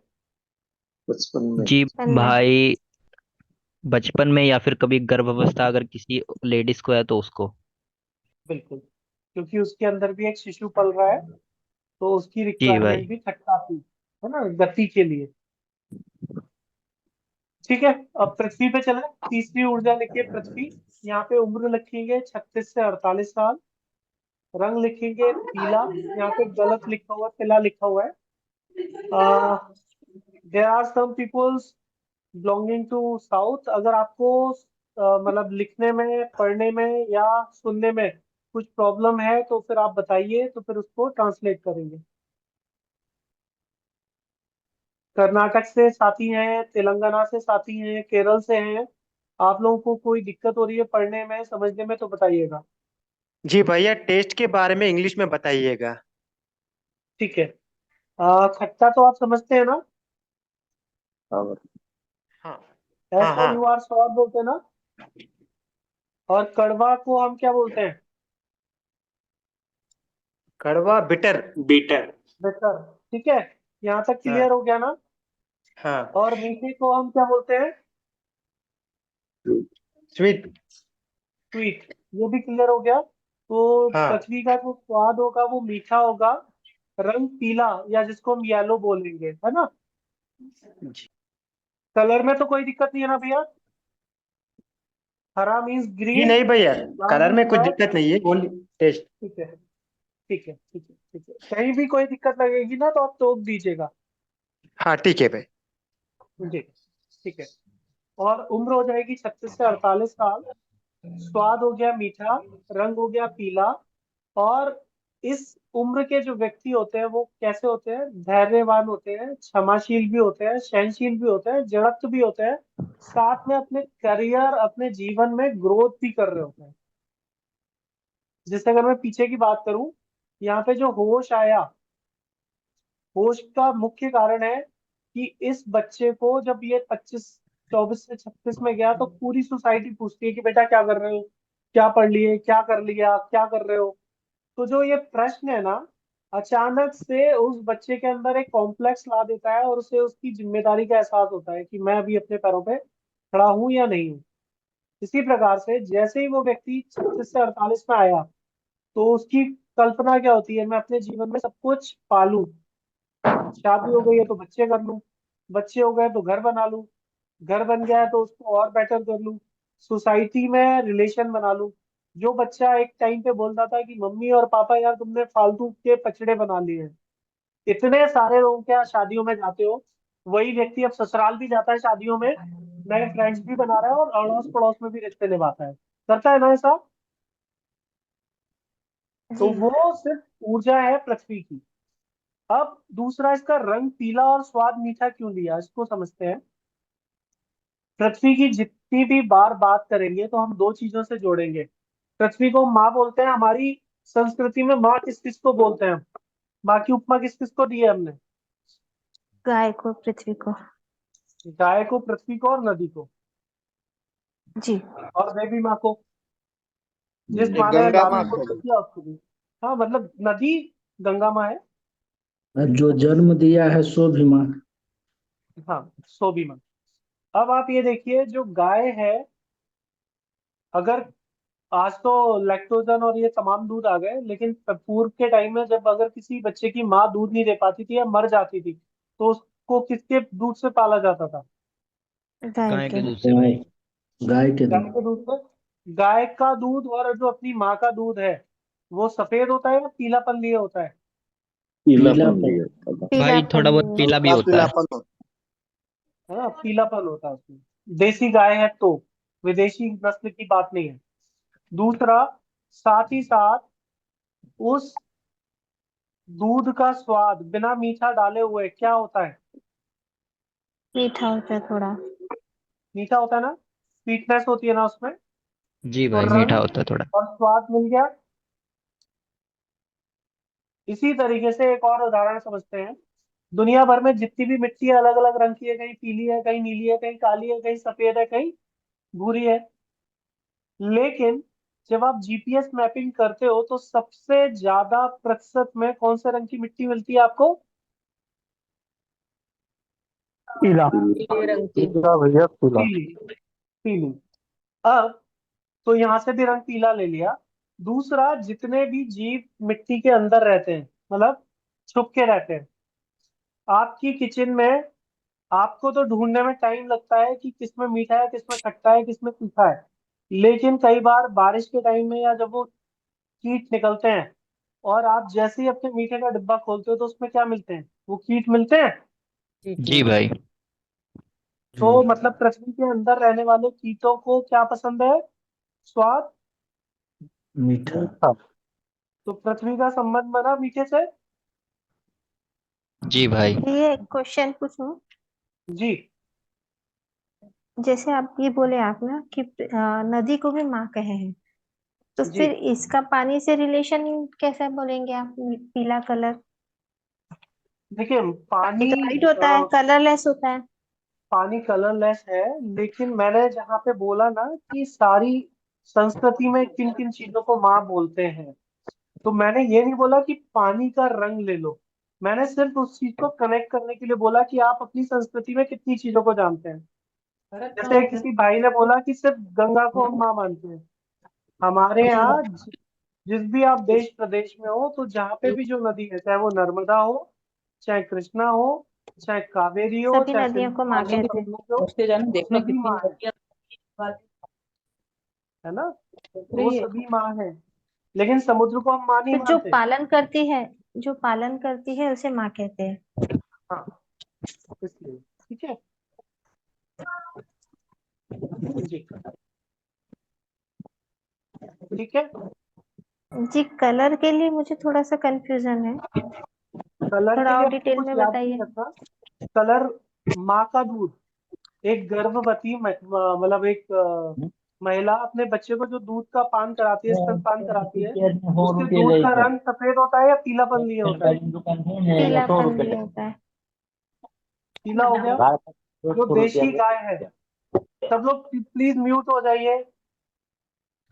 जो देशी गौवंश है उसका दूध पीलापन लिए होता है या सफेद होता है? पीला। तो वहां से भी आपको पीला मिल गया। ठीक है, अब यहाँ पे कोई कंफ्यूजन है?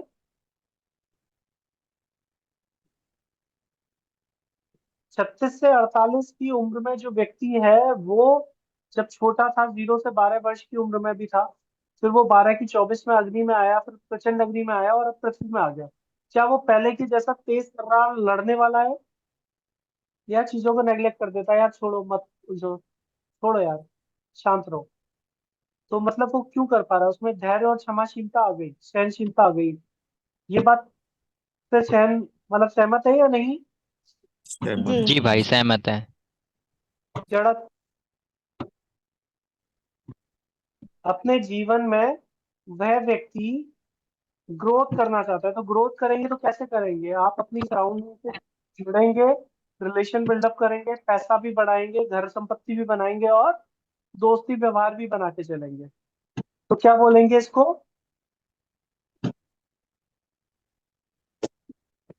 क्या बोलेंगे? वो व्यक्ति क्या कर रहा है? ग्रोथ कर रहा है ना। तो यहाँ पर ये सारे गुणधर्म मिल रहे हैं 36 से 48 वाले के अंदर। जी। इस उम्र में आके आदमी को बहुत ललक होती है ना कि अपना एक स्थायी घर बना लूं। होती है कि नहीं होती है? जी। ठहराव चाहता है वो जीवन में, है ना। तो वो कारण ही पृथ्वी ऊर्जा है। आगे बढ़े। जी। अब आकाश को ले लेते हैं। आकाश की उम्र, किसी के यहाँ से आवाज आ रही है, किसी के यहाँ से डबल डिवाइसेस हैं एक साथ जुड़ी हुई, तो म्यूट कर लीजिए, नहीं तो फिर मुझे सभी को म्यूट करना पड़ेगा।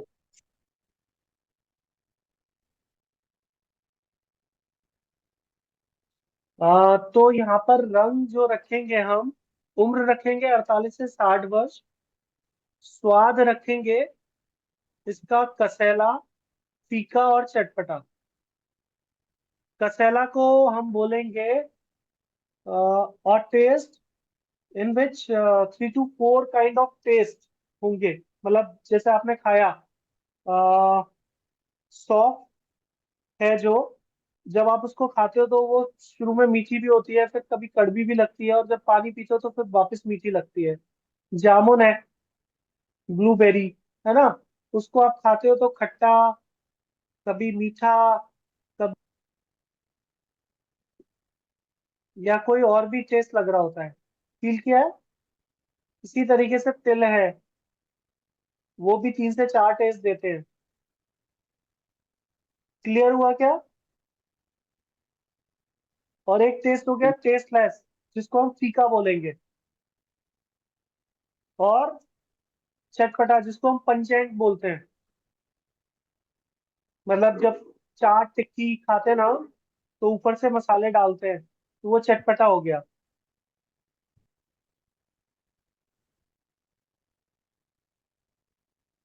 क्लियर हुआ क्या? मीठा और जी नमकीन भैया। मिक्स के। जी। ठीक है। आ, इसी के साथ उसका जो रंग है वो हमने रखा भूरा और सफेद, मतलब ब्राउन एंड व्हाइट। अब यहाँ वो हो रहा है उदासीन, सोच, भविष्य की चिंता, रूखा सूखा व्यवहार हो गया, एकदम से कटा कटा अचानक से। तो इसमें सबसे पहले हम रंग समझते हैं और स्वाद समझते हैं। आज जैसे मैंने बोला कि पृथ्वी की जब भी बात होगी तो हम माँ से जोड़ेंगे। ठीक है। इसी प्रकार से जब भी आकाश की बात होगी तो हम या तो आकाश गंगा से जोड़ लें या फिर हम धातुओं से जोड़ेंगे। तो जो धातु है यानी कि मेटल्स, मेटल्स में 2 गुण होते हैं कि एक तो उसको अनंत प्रसार कर सकते हैं, मतलब उसको पीट पीट के या गर्म करके एक अनलिमिटेड हम खींच सकते हैं। दूसरा, अगर मान लीजिए धातु का कोई भी पात्र है, मान लीजिए गिलास है, कटोरी है, चम्मच है, कुछ भी है, इसको पीट पीट के गला के हम सकते हैं, जहाँ पे कोई भी इसमें पात्र में कुछ भी नहीं रख सकते। तो अनंत, इनफिनाइट और शून्य मतलब जीरो, ये दोनों इसके गुण धर्म हम कर सकते हैं। तो ये दोनों गुण धर्म होते हैं मेटल के अंदर। तो इसलिए जितनी भी मेटल हमारी पीरियडिक टेबल में है, आज की डेट में कितनी है पीरियडिक टेबल में मेटल्स?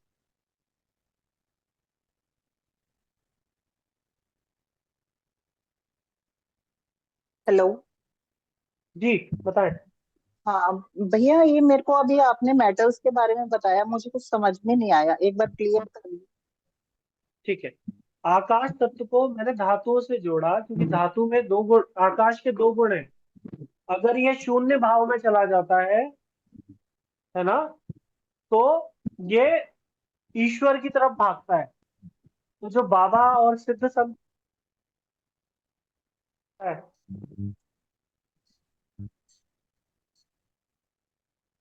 हेलो, दीदी आवाज नहीं आ रही हाँ, है आप? मेरी आवाज आ रही है क्या सभी को?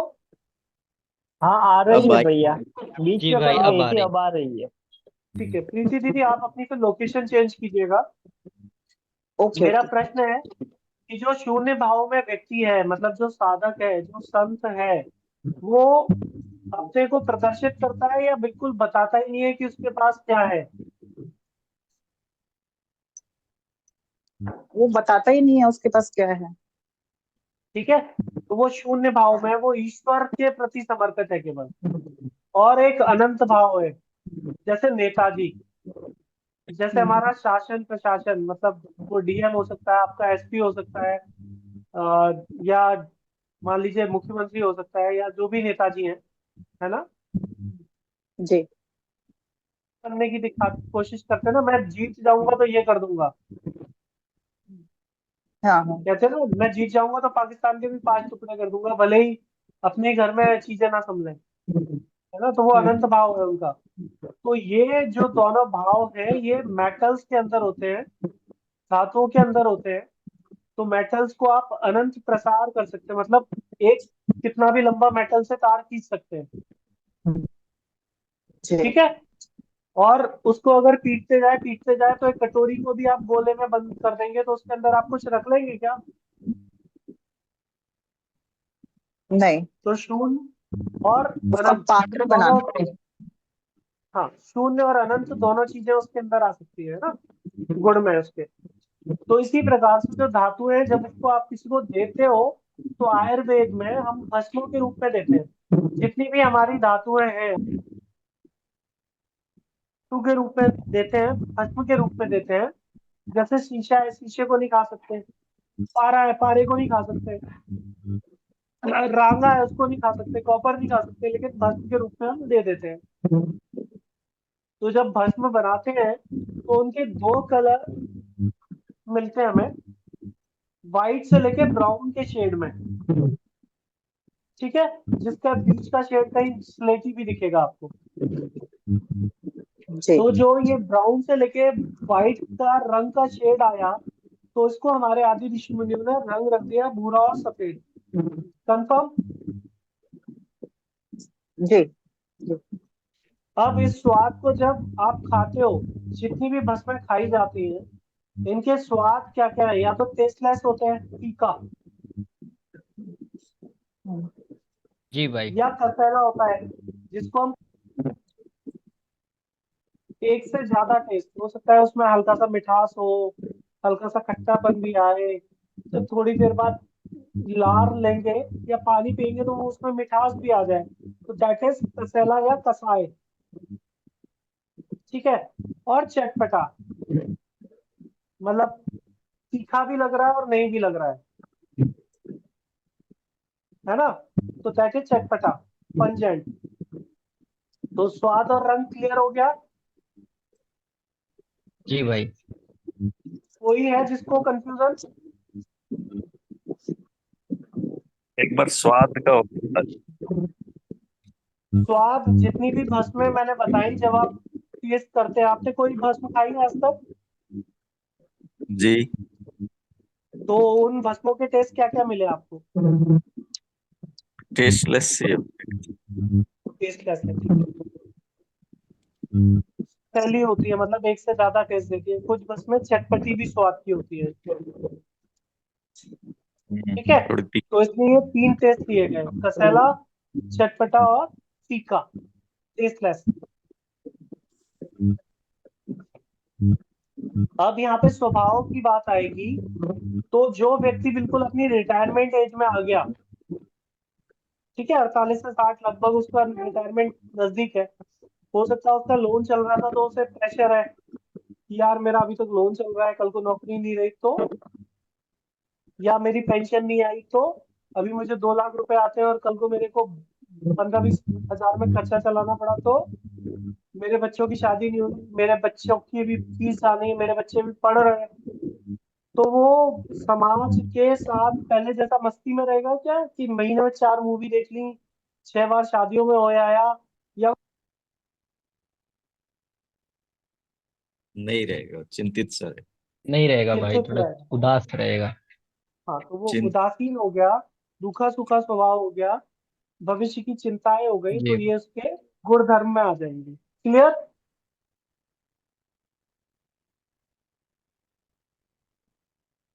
वरीड रहेगा वो, है ना? वरीड रहेगा। ठीक है। कोई भी ऐसा साथी जिसको कंफ्यूजन हो या कोई प्रश्न हो?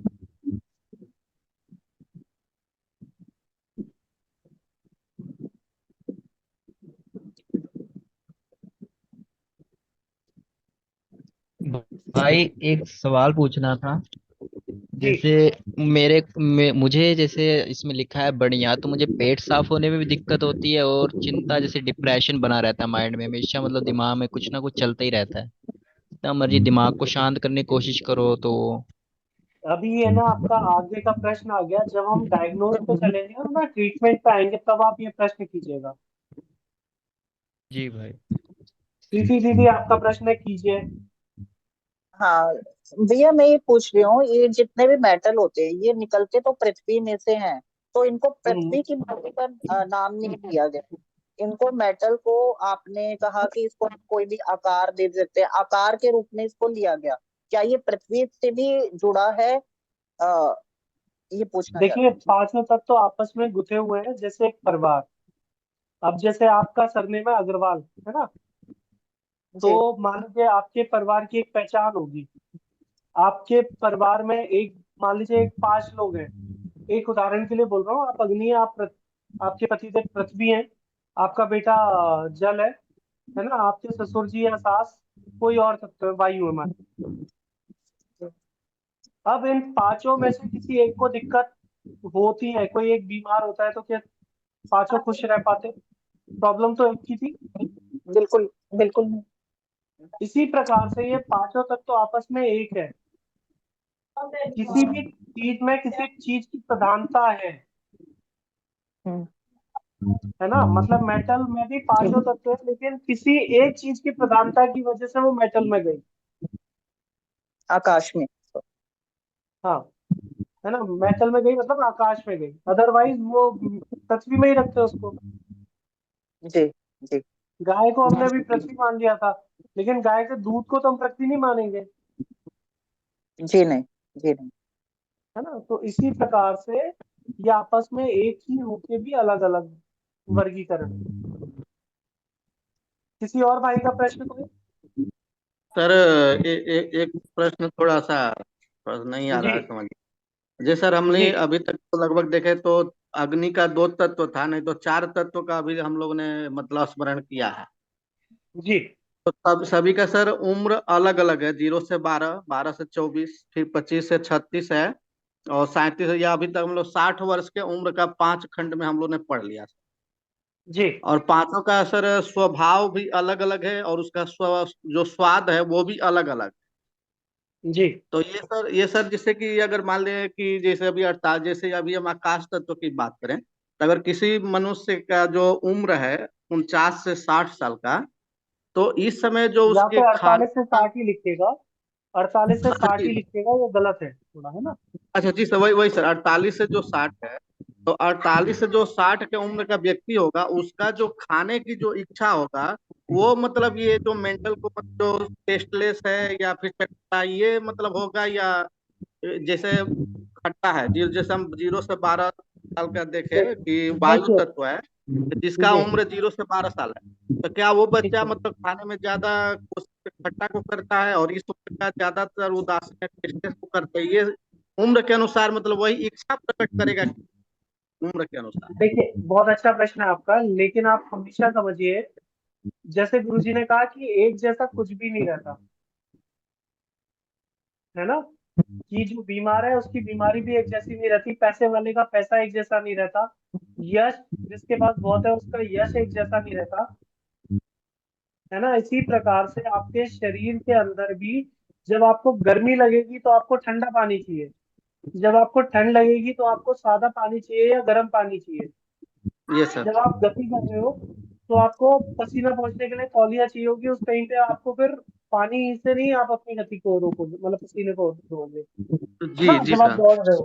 तो इसी प्रकार से आपका शरीर, कई बार आप जा रहे हो और आपको एक ठेला दिखा कि गोलगप्पे की तलब हो गई, कभी जी तलब लगेगी यार जलेबी बहुत दिन से नहीं खाई, मीठा खा ले, कभी तलब लगेगी कि यार कुछ चटपटा हो जाए, तो भले ही आप मोमोज और ये भेलपुरी जैसी चीजें लाइक नहीं करते, लेकिन हो सकता है आपको तलब हो गई तो आपने खा ली, है ये ना। सर, तो एक मतलब जैसा सर वो, कुछ भी नहीं होगा। ये सर मतलब व्यक्ति व्यक्ति और समय के परिचय अनुसार ये मतलब विभिन्न आशा हाँ में हो सकता है। हाँ, विभिन्न उसमें आएगा अलग, लेकिन ये जो पर्पस है इन चीजों को पहचानने का, कि हाँ अगर हाँ ये स्वाद मिल रहा है खट्टा तो आप सीधे हाँ जोड़ेंगे वायु तत्व, स्वाद मिल अच्छा रहा है जी जी कसैला फीका चटपटा तो आपने सीधा आकाश तत्व बोल दिया, मीठा मिला तो पृथ्वी, है ना, यस यस फीका और जी कटु मिला तो अग्नि। तो ये सिर्फ हाँ अभी आप पहचान कर रहे हैं रिश्तेदारी बढ़ाने की। यस सर यस ठीक, जी जी चलिए, जी जी गुड जी, बहुत धन्यवाद। और ठीक है भैया, किसी और का कोई भैया, प्रश्न, नहीं तो नेक्स्ट क्लास पे चलते हैं जी। हाँ भैया, अभी आपने बोला ना कि पृथ्वी तत्व में हमने गाय को लिया था, पर दूध को नहीं लेंगे, पर दूध तो फिर वो पृथ्वी तत्व में ही आया ना, जैसे दीदी पीला भी होता दीदी है अभी मीठा भी। हमारे पास अभी समय कम है, तो हम उसको फिर आगे बात करेंगे, जी ठीक है। जी आपका जो प्रश्न है उसको आप लिख लीजिएगा, आप गाय की बात करेंगे तो उसके 5 गव्य हो जाएंगे, दूध हो जाएगा, घी हो जाएगा, मूत्र हो जाएगा, है ना, इसी प्रकार से उसका गोबर हो जाएगा, तो वो अलग हम्म, अलग तरीके से चली जाएगी, भले ही मिली गाय से थी, ठीक है। जी जी अब आपके मान लीजिए 5 बच्चे हैं, या 2 बच्चे हैं या 1 बच्चा है, तो क्या वो आप ही के तत्व में पैदा होगा? आपसे डिफरेंट हो सकता है ना उसका स्वभाव, रंग, गुण, धर्म। जी इसी प्रकार से उसको आगे देखेंगे। अब आखिरी पे चलते हैं हम, जल पे।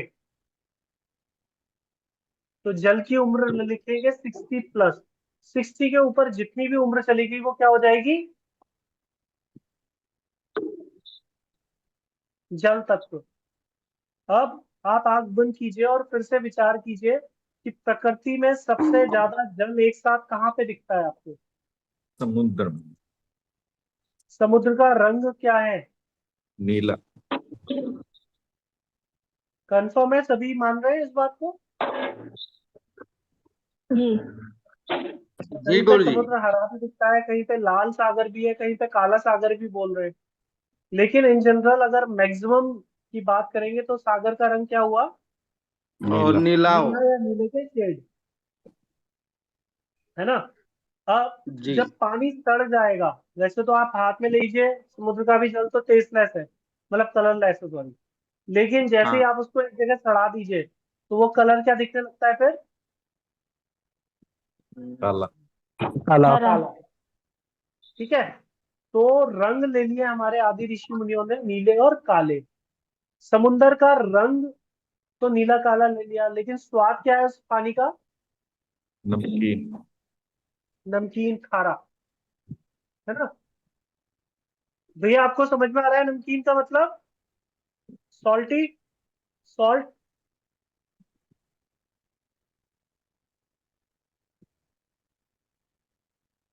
जी।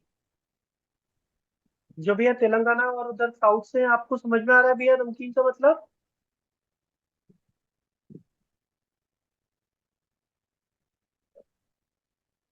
हेलो। चलिए।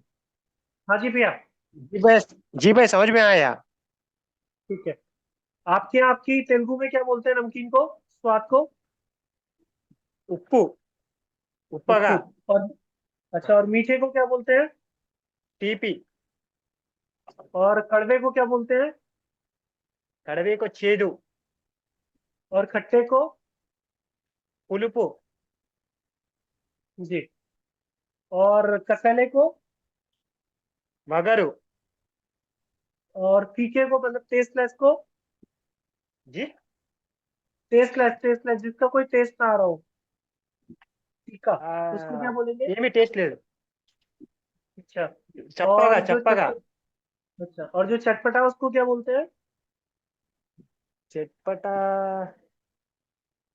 मतलब पंजेंट। हाँ पंजेंट। उसको वो क्या बोलते हैं? याद नहीं आ रहा जी। अच्छा। चलिए, मतलब आप कनेक्ट कर पा रहे हैं सभी चीजों को ना। हाँ हाँ। तो जो समुद्र का जो जल है वो कैसा है, नमकीन। इसी प्रकार से आपको बार बार एक शब्द सुनने को मिलता है, यथा ब्रह्मांडे तथा पिंडे, तथा ब्रह्मांडे यथा पिंडे। जो पिंड में है वो ब्रह्मांड में है, जो ब्रह्मांड में है वो आपके पिंड में भी है। तो फिर आप एक चीज देखिए कि आपके जो पिंड में जो जल है वो किस किस रूप में से निकलता है? आंसू। आंसू समझ रहे हैं ना? जी भाई। टीयर्स। यस। नाक से निकलता है रनिंग रोज जो होती है, ठीक है। कफ के रूप में निकलता है, बलगम के रूप में, थूक के रूप में, जी भाई। और पसीने के रूप में, और जी आपके मूत्र के भाई। रूप में, यूरिन। जी भाई। तो इनका साइंटिस्ट ने स्वाद क्या बताया है? नम नमकीन। नमकीन। नमकीन ठीक है। बताया भाई। ठीक है। तो जो पृथ्वी पे जहाँ पे सबसे ज्यादा जल है उसका भी स्वाद नमकीन है, और आपकी बॉडी से जो मैक्सिमम जल निकला तो वो भी कैसा हो गया, नमकीन। ठीक है। अब जो बुजुर्ग लोग होते हैं उनका शरीर कैसा होता है, ताकतवर या कमजोर? कमजोर। कमजोर हो जाता है भाई। सिकुड़ जाते हैं या गठीला बदन होता है? थोड़े। कमजोर होते हैं, सिकुड़ जाते हैं। चिंता, तनाव, डर, भय सबसे ज्यादा होता है। भले ही बिस्तर पे होंगे लेकिन सबसे ज्यादा चिंता करते हैं कि कौन आया, कौन गया, ताला लगा है कि नहीं लगा। तो मतलब उनके अंदर डर, चिंता, तनाव है। बात जब करते हैं तो वो गंभीर होके करते हैं या आराम से करते हैं, सीरियस होके करते हैं ना? गम अब आवाज आ रही है भैया, म्यूट कीजिएगा। साथ ही साथ जल का एक गुणधर्म है, वो है शीतल, मतलब ठंडा करना। ठीक है। ठीक है ना? तो जो जल का स्वभाव हो गया वो क्या हो गया, डर, चिंता, तनाव, भय, शीतलता। एक चीज आप फील कीजिएगा कि आप में से किसी भी एज ग्रुप में कभी आपने अगर बिना टिकट यात्रा की हो और आपको पता चल जाए मजिस्ट्रेट चेकिंग है, टीटी आ रहा है, तो आप लोग कहाँ भागे हो, या ऐसा व्यक्ति कहाँ से भागता है सबसे पहले? बाथरूम में भाई। टॉयलेट। टॉयलेट भागता है ना? ठीक है ना? तो ये क्रिया भी आपको बता रही है, मतलब आप किसी भी एज ग्रुप में थे लेकिन जैसे ही आपके अंदर डर, चिंता, तनाव आया तो कहाँ भागे, भय। भय आया तो कहाँ भागे, बाथरूम। ठीक है। इसी प्रकार से बोलते हैं ना कि ये फलाना इतना बन रहा है, फलाना आ जाएगा तो उसका मुंह निकल जाएगा, मतलब जिससे डरेगा। तो यानी उस टाइम पे उसके अंदर तुरंत जल बढ़ेगा तो वो जल की क्रिया कर देगा। यहाँ तक किसी को कोई कंफ्यूजन, पांचों तत्व समझ में आ गए? जी भाई। जी। अब आप लोग चाहो तो आप में से कोई बता सकता है, नहीं तो 12:48 हो गए ऑलमोस्ट। तो इसे क्लोज करते हैं। आप लोग नोट कर लीजिएगा, ग्रुप में आपने जो लिखा है उसके फोटोज भेज दीजिएगा, और फिर हम भैया लोग एक बात करनी थी, जी भैया। इसमें से काफी लोगों ने रजिस्ट्रेशन नहीं किया। अगर इसको रजिस्ट्रेशन करके फिर वापस जुड़ना है तो उसकी लिंक मैं छोड़ देता हूँ वापस, ठीक है क्योंकि ये जनरल कर दिया था ना हमने, तो जी काफी लोगों ने बिना रजिस्ट्रेशन के भी ग्रुप में जुड़े ठीक होंगे। है। अगर नहीं ग्रुप के ठीक है साथ जुड़ना है वापस जी। बेसिकली जो पर्पज है रजिस्ट्रेशन का वो ये है कि ये जो रजिस्ट्रेशन है, क्योंकि आप सभी को पता है कि संस्थान जो है निशुल्क ऑनलाइन सेवाएं भी करता है, प्रकृति के अनेक प्रारूपों में अलग अलग कार्य भी करता है और हर चीज के पीछे पैसा लगता है। तो जो संस्थान है वो किसी भी प्रकार का या गुरुजी किसी भी प्रकार का दान नहीं लेते हैं, दक्षिणा नहीं लेते हैं। वो अपने पुरुषार्थ से ही इन प्रकल्पों को बढ़ा रहा है। तो उन पुरुषार्थों के लिए जो हमारे पास विकल्प है वो है कि ट्रेनिंग सेशन और दूसरे चिकित्सा। तो उन खर्चों के लिए, संस्थान के खर्चों के लिए जो हमारे शिविर होते हैं वो पेड होते हैं, जिनमें 100-200 रुपये फीस होती है। इसी प्रकार से जो ये ट्रेनिंग सेशन होते हैं ये भी पेड होते हैं। और ये जो ट्रेनिंग फी है, ये आपकी जो रजिस्ट्रेशन फी है, ये संस्थान के साथ जुड़ने का आपका लाइफ टाइम मेंबरशिप फी होती है। ये ऐसा नहीं है कि आपने ये सेशन किया तो बस यहीं तक हमारा आपका रिश्ता नाता है। अगर आपके क्रियाकलाप गुरुजी के अनुसार और संस्थान के क्रियाकलापों से मेल खाएंगे, एक ही उद्देश्य रहेगा, तो आप लाइफ टाइम अनलिमिटेड मेंटरिंग होती है, जो कि हर महीने लगभग 1 घंटे की क्लास चलती है। और साथ ही साथ आप कितने भी सेशन रिपीट कर सकते हैं, है ना। तो ये आपके पास विकल्प होता है जब आप संस्थान से रजिस्ट्रेशन के साथ जुड़ जाते हैं, फिर आप संस्थान का पार्ट बन जाते हैं। जी, आप में से किसी का कोई प्रश्न है तो कर सकते हैं, अदरवाइज फिर सभी लोग 1 बजे मिल 3 बजे गौरव भैया मिलेंगे। मैं बीच में और बोलना चाहता हूँ। जी भैया। गौरव भैया सिर्फ एक जानकारी चाहिए थी। वो अभी आपने दिव्य संस्था के बारे में बताया था कि कोई दिव्य कार्य करने, जी उसके बारे में कोई महोदय थे जो इनको आपने कहा था परिचय बाद में कराएंगे। फिलहाल परिचय से ही मतलब नहीं है। अगर संस्था के कार्य के बारे में थोड़ा सा बता देंगे तो अति उत्तम होगा। धन्यवाद। एक भारत के विराट संत हैं जो लिंगायत समुदाय के प्रमुख भी हैं। उनका नाम है श्री आदर्श कार्ड सिद्धेश्वर महाराज, है ना। तो ये साउथ में, और स्पेशली अगर हम बात करें लिंगायत समुदाय के, तो वो जीवित भगवान के रूप में पूजे जाते हैं। उनकी कदकाठी का अगर उत्तर भारत का कोई भी संत होगा तो उससे आपको मिलना भी दुर्लभ है। लेकिन वो इतने सरल और सहज संत हैं कि जब आप उनसे मिलेंगे तो वो बिल्कुल आप ही के जैसे, आप ही के अनुरूप व्यवहार भी करेंगे और उनके और आपके बीच में कोई अंतर नहीं होगा। तो वो प्रकृति के निमित्त बहुत सारे कार्य कर रहे हैं, प्रकृति को कैसे जीवंत करें। तो फॉर द नेचर और बाय द नेचर की तरह का एक मूवमेंट खड़ा कर रहे हैं, जिसमें पूरे भारत के श्रेष्ठ पागलों का दल एक मंच पर लेके आ रहे हैं। कनेरी मठ कोल्हापुर में उनका मुख्य स्थान है। बाद बाकी पूरे दक्षिण भारत और पूरे भारत में उनकी कार्यशालाएं और कार्य योजना चलती हैं। तो उन्हीं के तत्वाधान में एक समूह इकट्ठा किया गया है जिसका नाम दिव्य भारत है। और इसकी सही पहचान और सही परिकल्पना संजय भाई साहब ही बता सकते हैं अपने मुखारबिन। संजय भैया एक बार आप बता दीजिएगा। गौरव भैया जी मैं शिवनाथ यादव बोल रहा हूँ, कोरबा जिला छत्तीसगढ़ से। जी तो ट्रेनिंग हुआ था अभी, उसमें मैं 2100 रुपये शुल्क आपके नाम से भेजा हुआ था, बद्री प्रसाद कश्यप। मेरा पंजीयन हुआ है कि नहीं, थोड़ा देख लीजिएगा गौरव भैया। ठीक है, आपने मतलब फॉर्म भर दिया था या नहीं भरा था?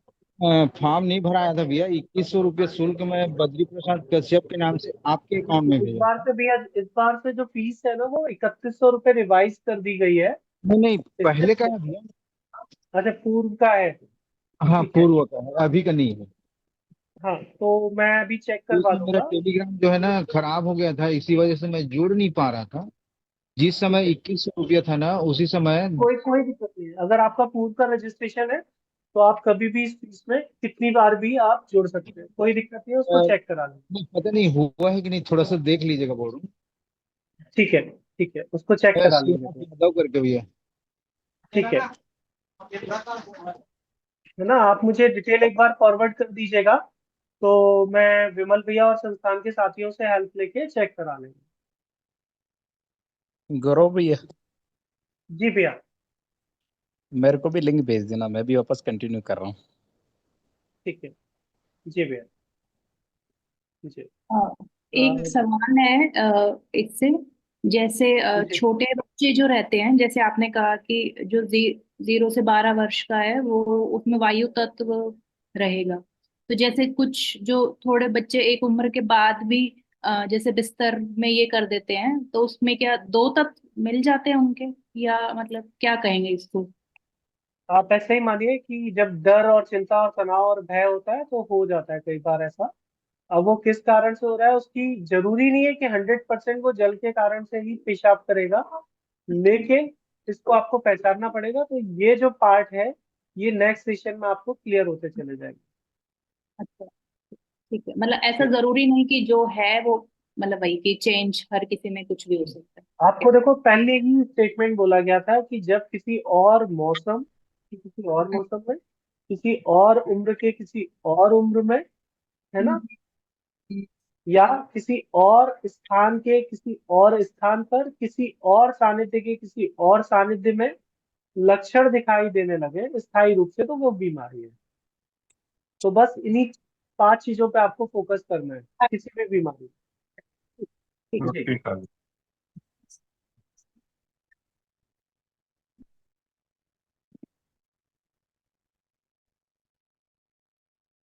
ठीक है जी।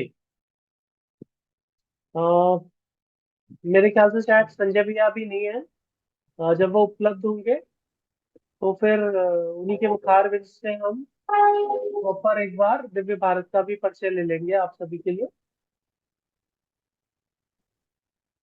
और भैया ग्रुप में 3 बजे का लिंक आ जाएगा, तो ठीक है ग्रुप में बाकी का देखते रहना। हाँ ठीक है। भाई जिस ग्रुप में ये सुबह वाला आया था लिंक, उसी ग्रुप में आएगा 3 बजे वाला लिंक?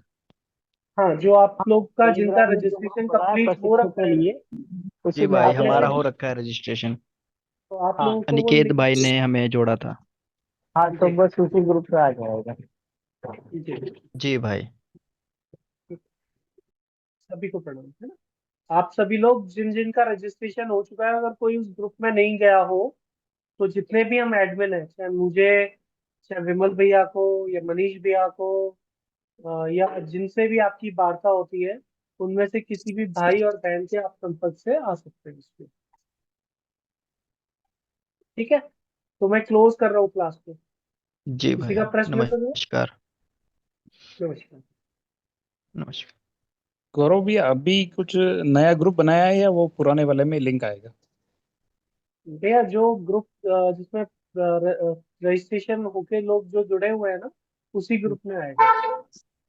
नहीं तो मेरे को कैसे मिलेगा वो? 26-27 अप्रैल के नाम से ग्रुप है, उसमें मिलेगा आपको ना। मैं अभी आप बात कर लीजिएगा। मेरे को शायद ऐड नहीं किया है उसमें। प्रशिक्षण वाला सबका जो ग्रुप है ना, उसमें भी लिंक है। जी जी ठीक है।